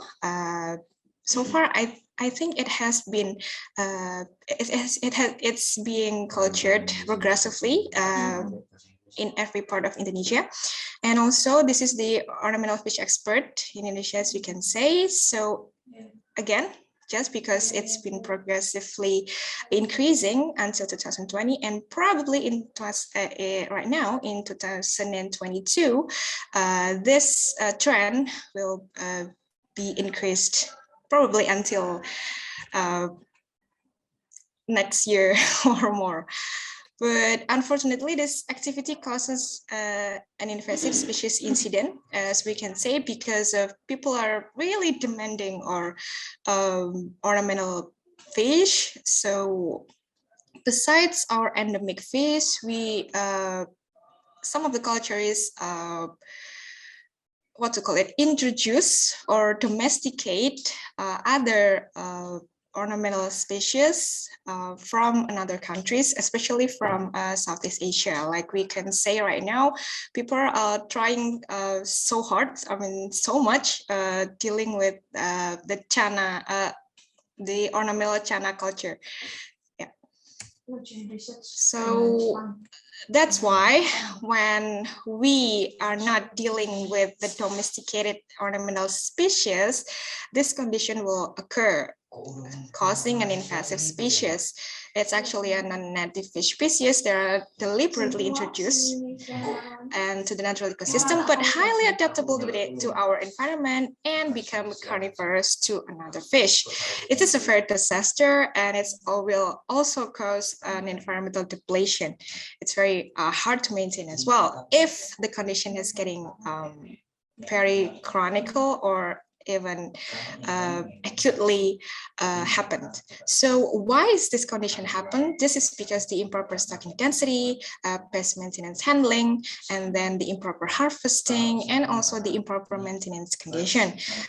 So it's actually when we stock this fish and then the last one has been thrown away, we're so afraid that maybe this fish will try to domesticate in the natural environment, and it causes invasive species condition occurs. So on the right side, we can say this is dangerous or invasive alien species, and most of them are actually an ornamental fish species. And if you throw it just deliberately out of the natural environment, you can see what happens next. So it's also included in the Indonesian Ministry of Marine and Fisheries Affairs in 2020. So what to do? What can we do to just prevent this condition to occur? So first is establishing the gradual surveillance, enhancing the biosecurity system, maintaining the restocking density level, and also the fish species. And last is increasing the market approach and domain. So by doing this, we hope that especially the gradual surveillance, we can prevent the invasive species to occur in the natural environment, and also the natural environment will be safe from this species as well. But in Indonesia, it's actually, it has been done by the government, the local government especially. As you can see, we Indonesian have probably familiar with several news dealing with this condition, and then the local government try to catch it and try to stop this incident to occur further. All right, so besides invasive species, there are also another problem, which is a color quality. So what's going on with color quality? So this is occur in ornamental fish species due to low adaptability to their new environment. As we can say that most of the ornamental fish species are introduced to the new environment or in our aquarium. So sometimes they are adapting slowly, and it's causing stress. And also, if we cannot maintain our environmental quality, especially the water quality, it really will happen badly to our ornamental fish species. So what should we do to maintain this problem? So of course, we have to design and maintain a more similar environmental condition and habitat to the fish, because it's very essential for them to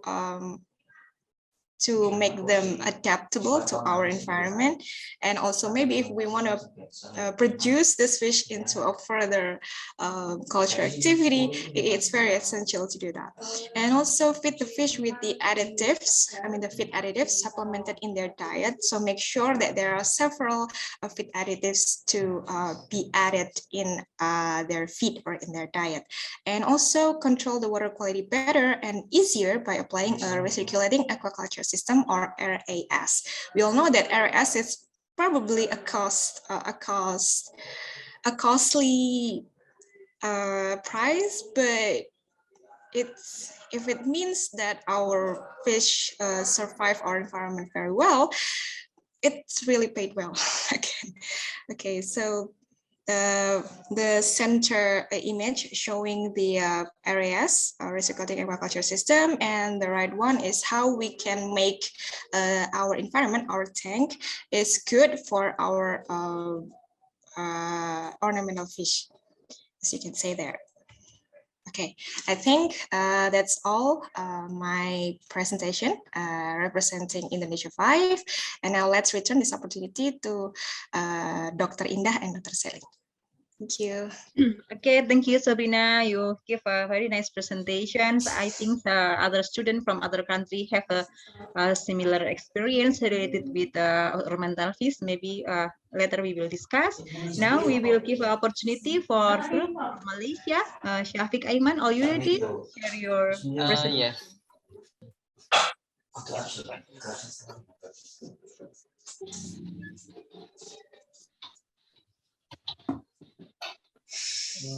Indah, but I think my slide I sent to Mendesi for to be shared because I cannot share my slide.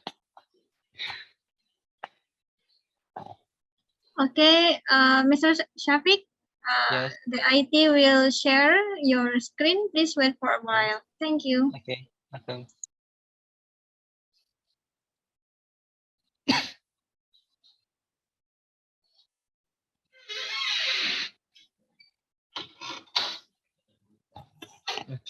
Okay, so now. Okay, Assalamualaikum and very good evening to all the participants, Dr. Indah and Dr. Seni. I'm one of the representatives for the Malaysian team. My title today is Introduction to Fisheries Sector in Malaysia. Next page. Okay, for fisheries, fisheries in Malaysia are being regulated by two authorities. Next.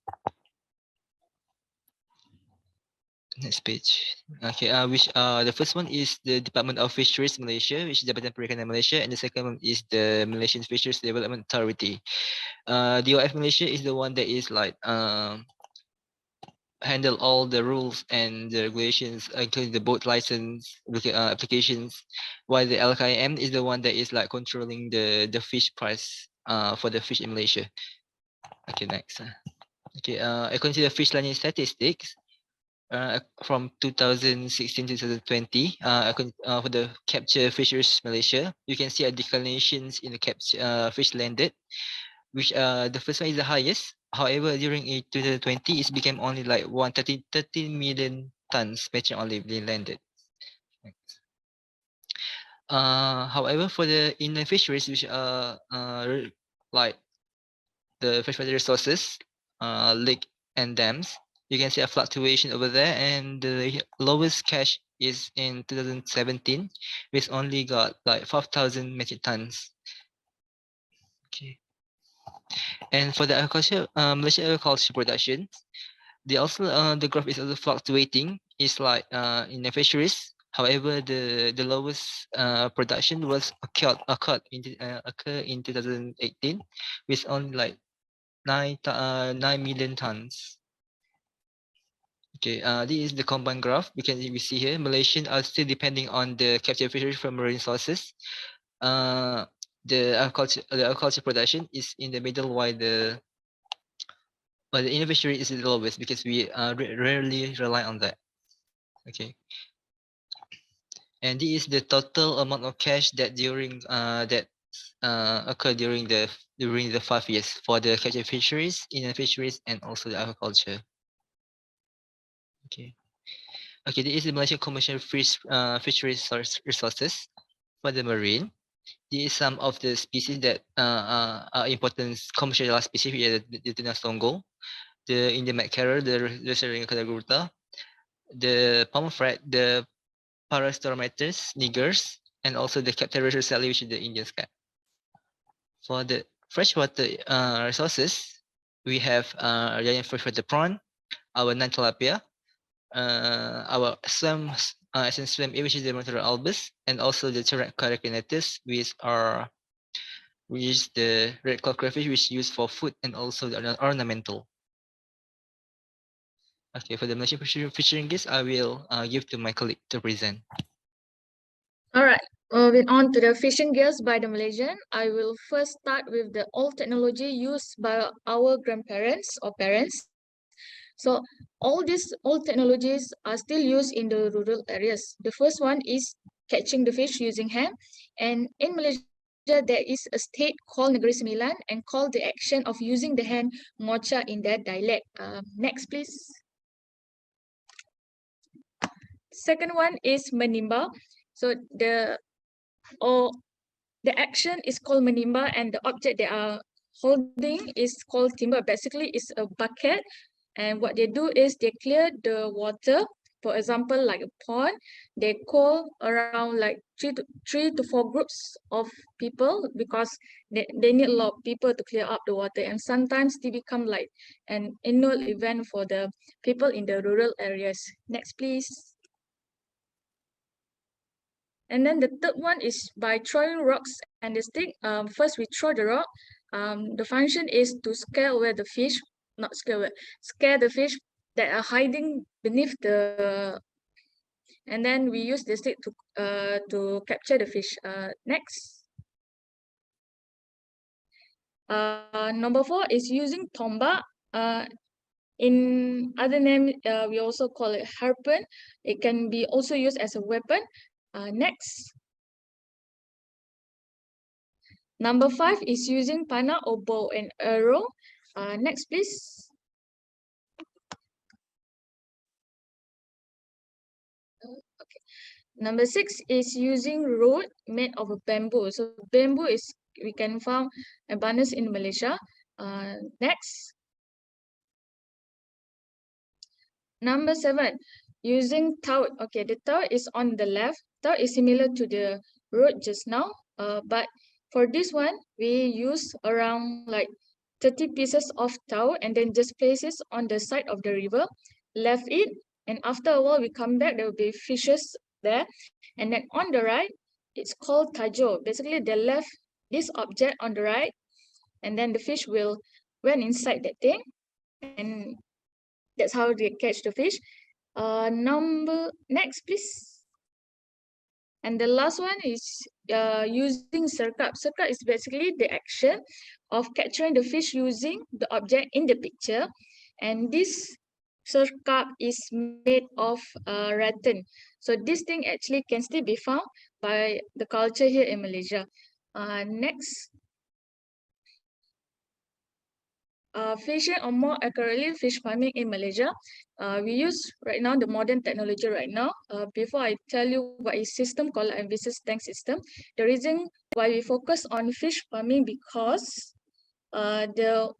some part of our water in Malaysia have become polluted, and this pollution is caused by many factors such as climate change and anthropogenic effects.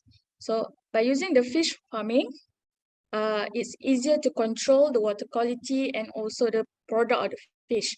First is system kolam tanam, basically translated to ground pool. So what they did is like they dig at a space of area and then fill the water. Please go back. Please go back. Okay, just stay here.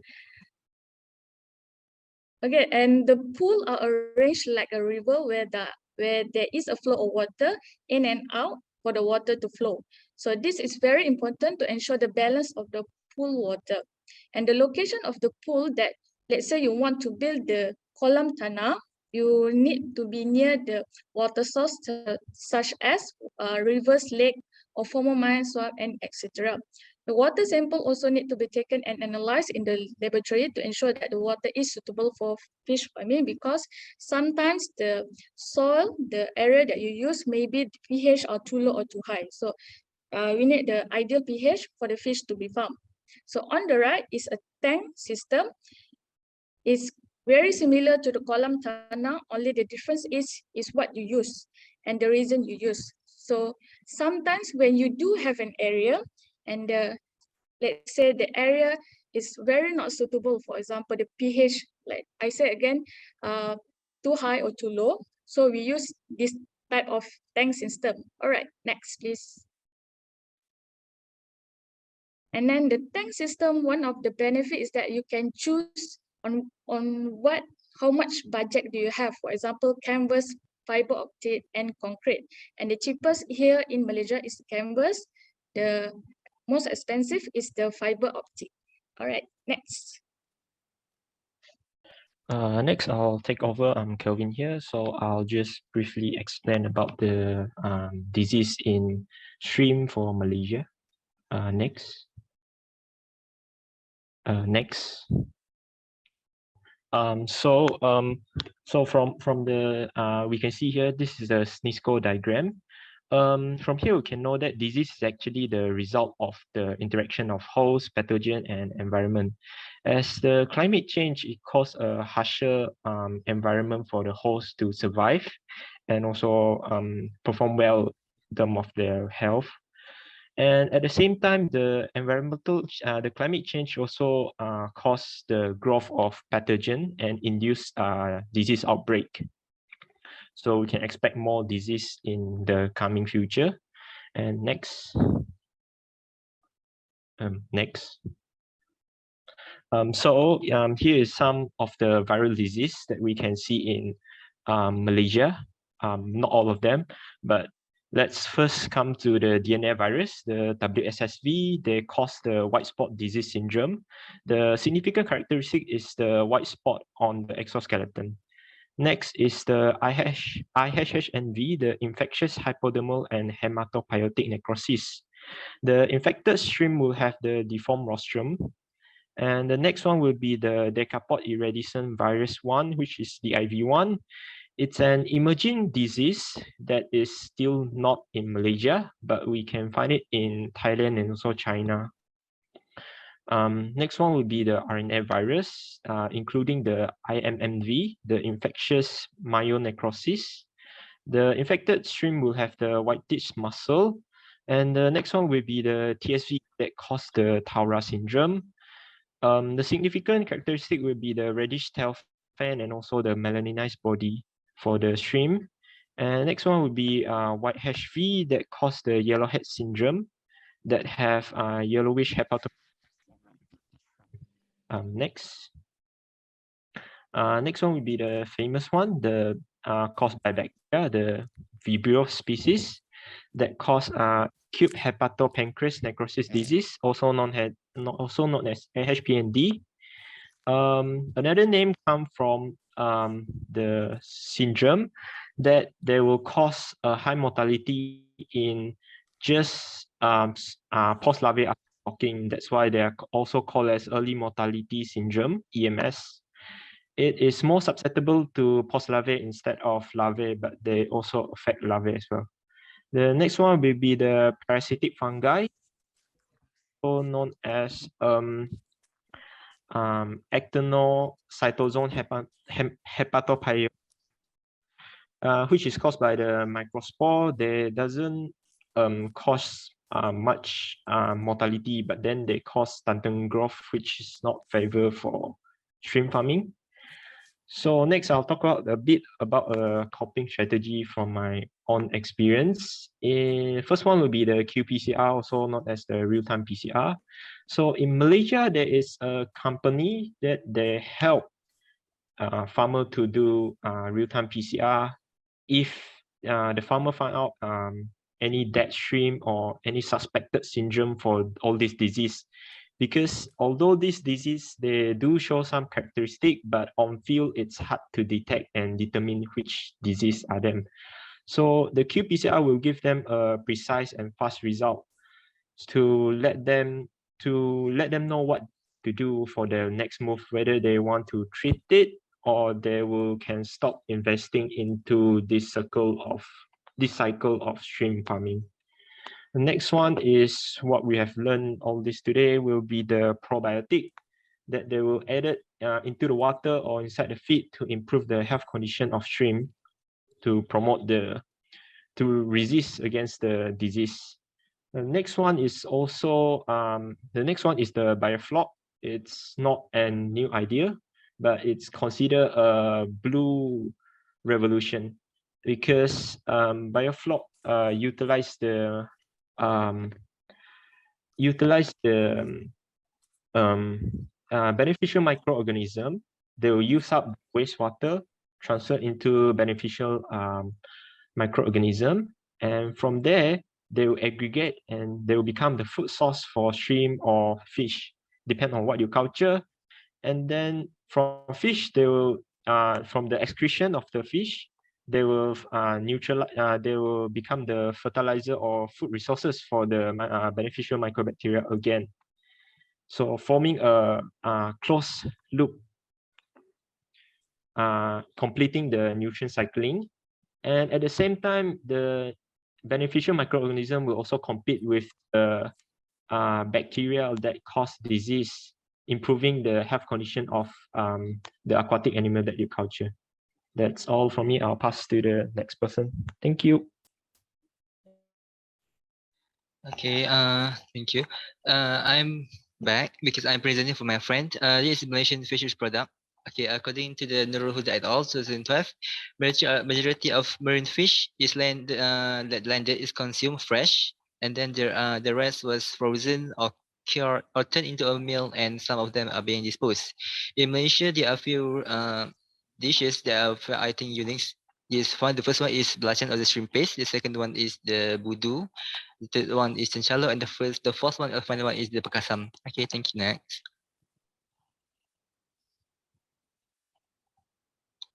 Okay, belacan or the shrimp paste is something that's similar to Indonesian fish product, which is a terasi. Which this belacan was made from shrimp with piece of SC. They also use market shrimp, which locally known as udang baring or udang geragau. You can see here is the texture is sticky. It have a salty taste with a strong pungent shrimp smell, but I love to smell it. Okay, next. Okay, budu. Budu is the second largest category of fermented fish product, which were fermented from marine fish. The raw material mainly I use is the anchovy, which is the Stolliferous species. And then this dish is popular among people that live in the East Coast state, which is the Kelantan state, one of the East state in East Coast. Okay, next. The third one is okay. Mr. Ayman. Okay, thank you. Cincalo is what we call made from pickled shrimp, and then this is the method is like almost similar to belacan, but instead of they are using like but this one is they are fermented, and this dish is popular in like one of the state in southern of Malaysia. Okay, next. Her final one is the pakasam. Pakasam is the one that is the only one that's fermented from the fresh fish, and the popular fish that you're using is tilapia, seperti gourami, catfish, or even the java bug. Okay, thank you. Next. Okay, I'll pass to my friend for this one. Okay. Now we move to the Malaysian fisheries. The fisheries issues in Malaysia. So as you can see on the slide, the huge issues in Malaysia is overfishing, which is involving a trawl fisheries, specifically on bottom trawling. So in 2019, the fisheries department revealed that Malaysia had lost about 96% of its demersal fish stock in less than 60 years due to overfishing. Overfishing occurs when fish are caught at a rate at which they cannot replenish or sustain their population. So the fish population and ocean habitats are severely threatened beyond their capacity to recover from the devastating impacts of overfishing. So the factors of this overfishing is because the presence of too many fishing vessels in the ocean, advanced fishing equipment, high demand for the seafood, unregulated fishing, and also the subsidy for the business. So for the mitigating measure, we need a new trawler license and recommend a legal method and size of trawl to lesser the overfishing problem. So so the advanced fishing equipment are designed to catch more fish, and because also the high demand for the seafood across the world, unreported and unregulated fishing, and subsidize or support for those in the fishing industry to offset the cost of doing business. Okay, next slide. Okay, so the issues related to the trawl fisheries is overcapacity, growth, overfishing, and trash fish. Trawl net specification, IUU fishing, workforce on trawl fishery, fuel subsidy, licensing of trawlers, fisheries management plan, leasing of trawl license, EU regulation on food safety, and funding for management. So we can see, as we can see in the first table, the trawl fisheries are an important component of the capture fishery sector in Malaysia, although small in terms of percentage of license issued, which is 11.79%, but that their significance is underlined by their contribution to the overall lending, which is 48.19%. So for the growth of overfishing and trash fish, the second table shows that the trawlers tends to land a high proportion of trash fish, which includes juvenile of commercially important species. So the data, the table shows for the 2011 data for trash fish landings by all the fishing methods and by trawlers for comparison. And the trash fish component of trawler landings are usually used in the fish meal industry, aquaculture, and value-added products such as surimi, thus creating a demand for this category of catch. And next slide. Please finish your slide quickly, because we will still have a presentation from Myanmar student. Okay, next slide. Hurry up, yeah. Okay, so this is the zoning system based on the distance from shore as shown below. And for the next slide. Okay, so this is one of the news that stated that from the Fisheries Department that Malaysia's losses about 6 billion ringgit a year to illegal fishing. And for the mitigating measure, the DOF recently issued the extra condition to trawl license to address this issue, and the mesh size of the trawl wing has been limited to a maximum of 5 meters, and the length of the head rope has been limited to a maximum of 40 meters. So I think that's all from me. Thank you. All right, thank you, Malaysian group. You have such active student. There are 4 presenters from Malaysian groups. It's very interesting. We move to the next presenter from Myanmar. We still have time for Myanmar group. Please, you start your presentation. Because we have a limitation in time, we hope all presenters give a response by reply the question in the chat box.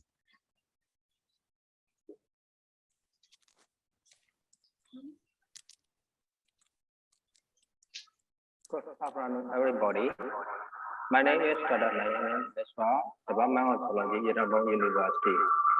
Today I'm present about the effects of climate change on fishery in Myanmar. The climate change refers to a change in the state of the climate that can be identified by changes in the mean and or the variability of its property, and that's basis from an extended period, typically decades or longer. Climate change may be due to natural internal processes or external processes such as modulation on the solar cycle, organic erosion, and persistent anthropogenic changes in the compositions of the atmosphere or in land use. Dr. Wayin, please maximize your presentation slide. Okay. Yeah. Adaptation, the process or adjustments to adverse or expected climate and its effects in human systems. Adaptation is to moderate or advise hand or expedite beneficial opportunity in some natural systems.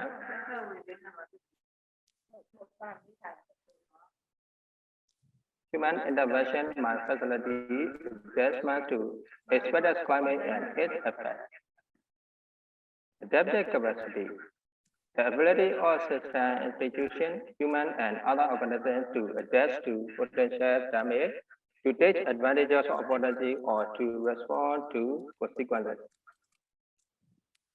Coping capacity, the ability of people, institution, organization, and system using available scale, value, belief, resources, and opportunity to address and manage and overcome adverse conditions in the short to medium term. Exposure, the presence of people, livelihood, species, or ecosystem, environmental function, services, and resources, infrastructures or economics, social or cultural access in place and in this could be adversely affected. Fisheries sector. Corporate 3 capture sector plus 3 aquaculture sector. There are further certification in terms of commercial land and additional activities together with the intensity of aquaculture production. As such, the potential occurrence of natural or human-induced physical events or chain of physical impacts that may cause loss of life, injuries, or other health impacts, as well as damage and loss to property, infrastructure, livelihood, service provision, ecosystems, and environmental resources. Dr. Wayin, I'm sorry, your slide is not moved. Maybe you can stop your share screen and repeat again. Impact. The term impact is used to primarily to refer to the effects on natural and human systems of extreme weather and climate events or the climate change. Impact generally refers to effect on life, livelihood, health, ecosystems, economy, society, culture, services, and infrastructure due to the interaction of climate change or hazardous climate events occurring with the specific time periods and the vulnerability for the a source society or system. Impacts are also referred to as consequence and outcome. The impacts of climate change on geographical systems, including floods, droughts, and sea level rise, are subsets or impacts called physical impacts. Resilience. The capacity of soil, economics, and environmental systems to cope with a hazardous events or trend or disturbance, responding or recognizing in ways best meeting their essential function, identity, and structure, while also maintaining the capacity for adaptation, learning, and transformation.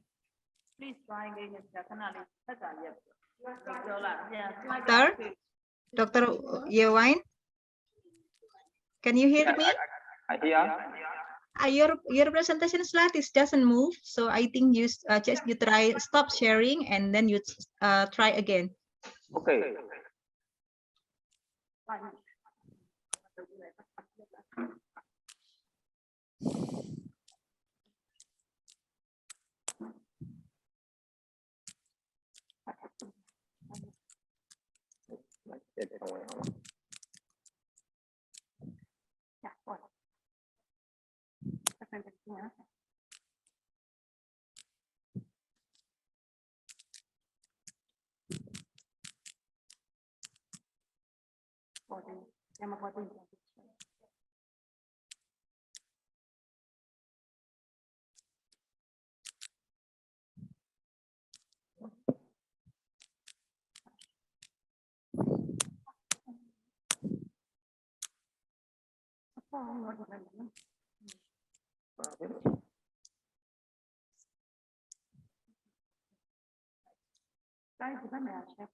Share it.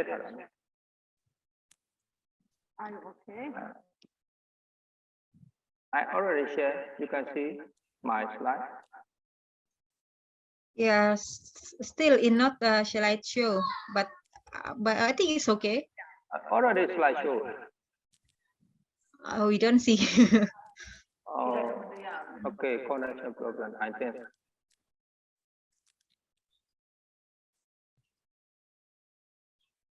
In the right corner, I think there is we can make slideshow in the right corner. Already slideshow, I can see.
Dr. Yewain,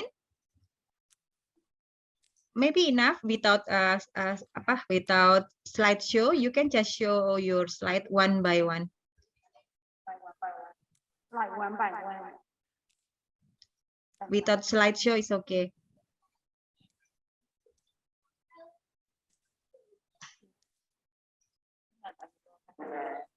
Yeah.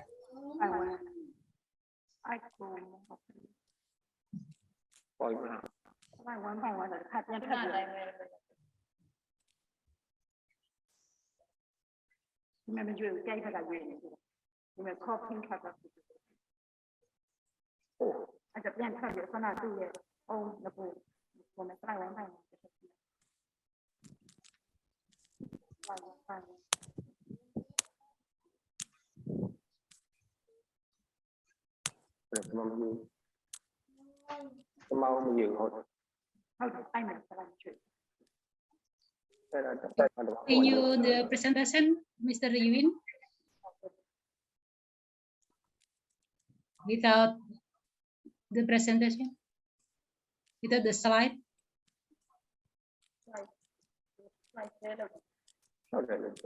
Okay. Yeah. You can move to slide 11. You just reach slide 11, I think.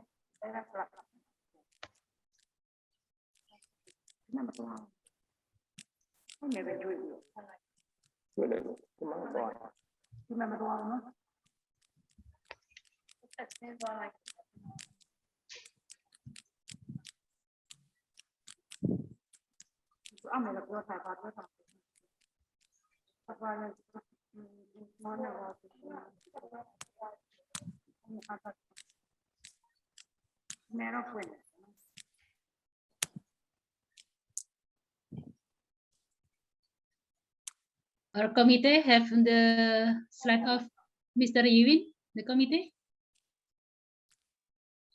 No.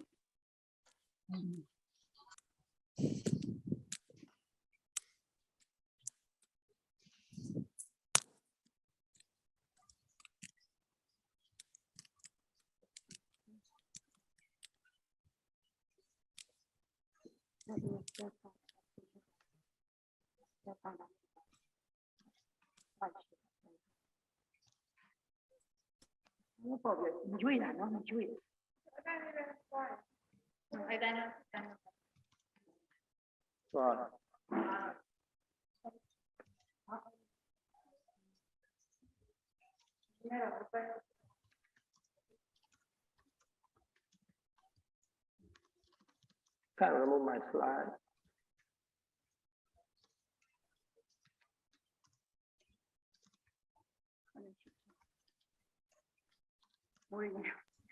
Okay, you just stop your presentation, and the presentation will share in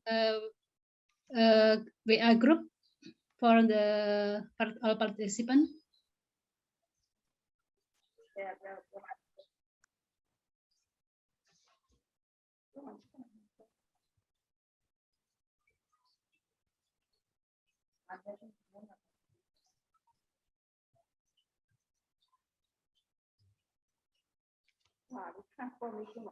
Okay, now it's 5 p.m. past 5 minutes, so I think we have to continue this sessions.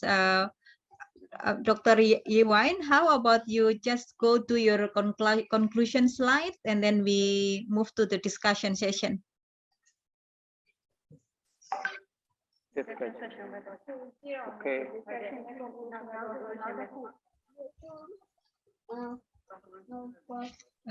Nanti dulu.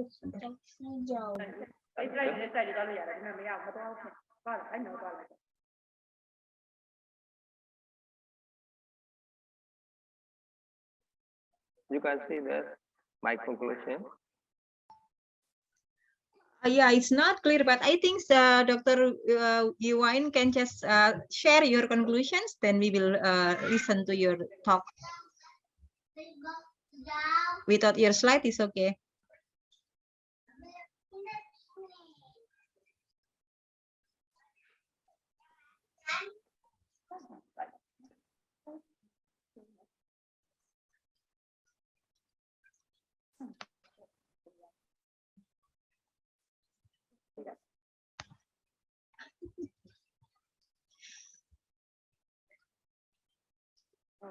Can I see that? Yeah, okay, please. Conclusion. The Yeah. result generated from studying the risk assessment such as risk, met and further exposure from vulnerability. Exposure and risk provides an opportunity to see on the underlying indicator contribute the risk and that support the planning or adaptation which are all generated by through the impact chain mapping discussed above. This technology proposing outline the proposed methodology and approach for conducting a climate risk assessment for fishery and aquaculture-based adaptation in Myanmar. It is the process of collaboration between FAO, Fish Adaptation and Wild Fish Myanmar and consultation with government, Gartner, Union and state and region level. The proposed methodology selected is a slightly modified IPPCC 2040 and the risk assessment model considered more suitable to address the fish adapt objectives and the needs and opportunity for climate adaptation responses in Myanmar. Thank you. Okay, thank you, Dr. Yuwain, for your presentation. It is a very interesting talk, but unfortunately, we have problem in your slide. Please share your slide to the committee, then we will share to all participants, then all student can read your presentation slides. Okay, because we have we don't have more time for further discussions. We cannot continue with the longer discussion. Some of the questions already give to the presenter for Indonesia and also presenter from Malaysia. There are many questions that already answered. And anyone who have a questions to Dr. Yuwain, please please add your question in our ELOC system, and then we can Dr. Yuwain will respond to your question in that platforms. Maybe enough, Dr. Sani, you have another information? I think enough. Dr. Indah. Okay. Yeah. Okay. Thank you very much, all students. We should finish at 5 p.m. but it's okay. We have more 9 minutes. I think you will understand because there is some technical problem with our systems, and we hope that all of you still enjoy this summer course. And in next weeks, we will have another topics with another interesting discussions. Please be ready and still enjoy this summer course. Okay, that's all from me and Dr. Sani. Bye-bye. See you again Thank you next very week. much for the participants. Thank you Apologize all. for the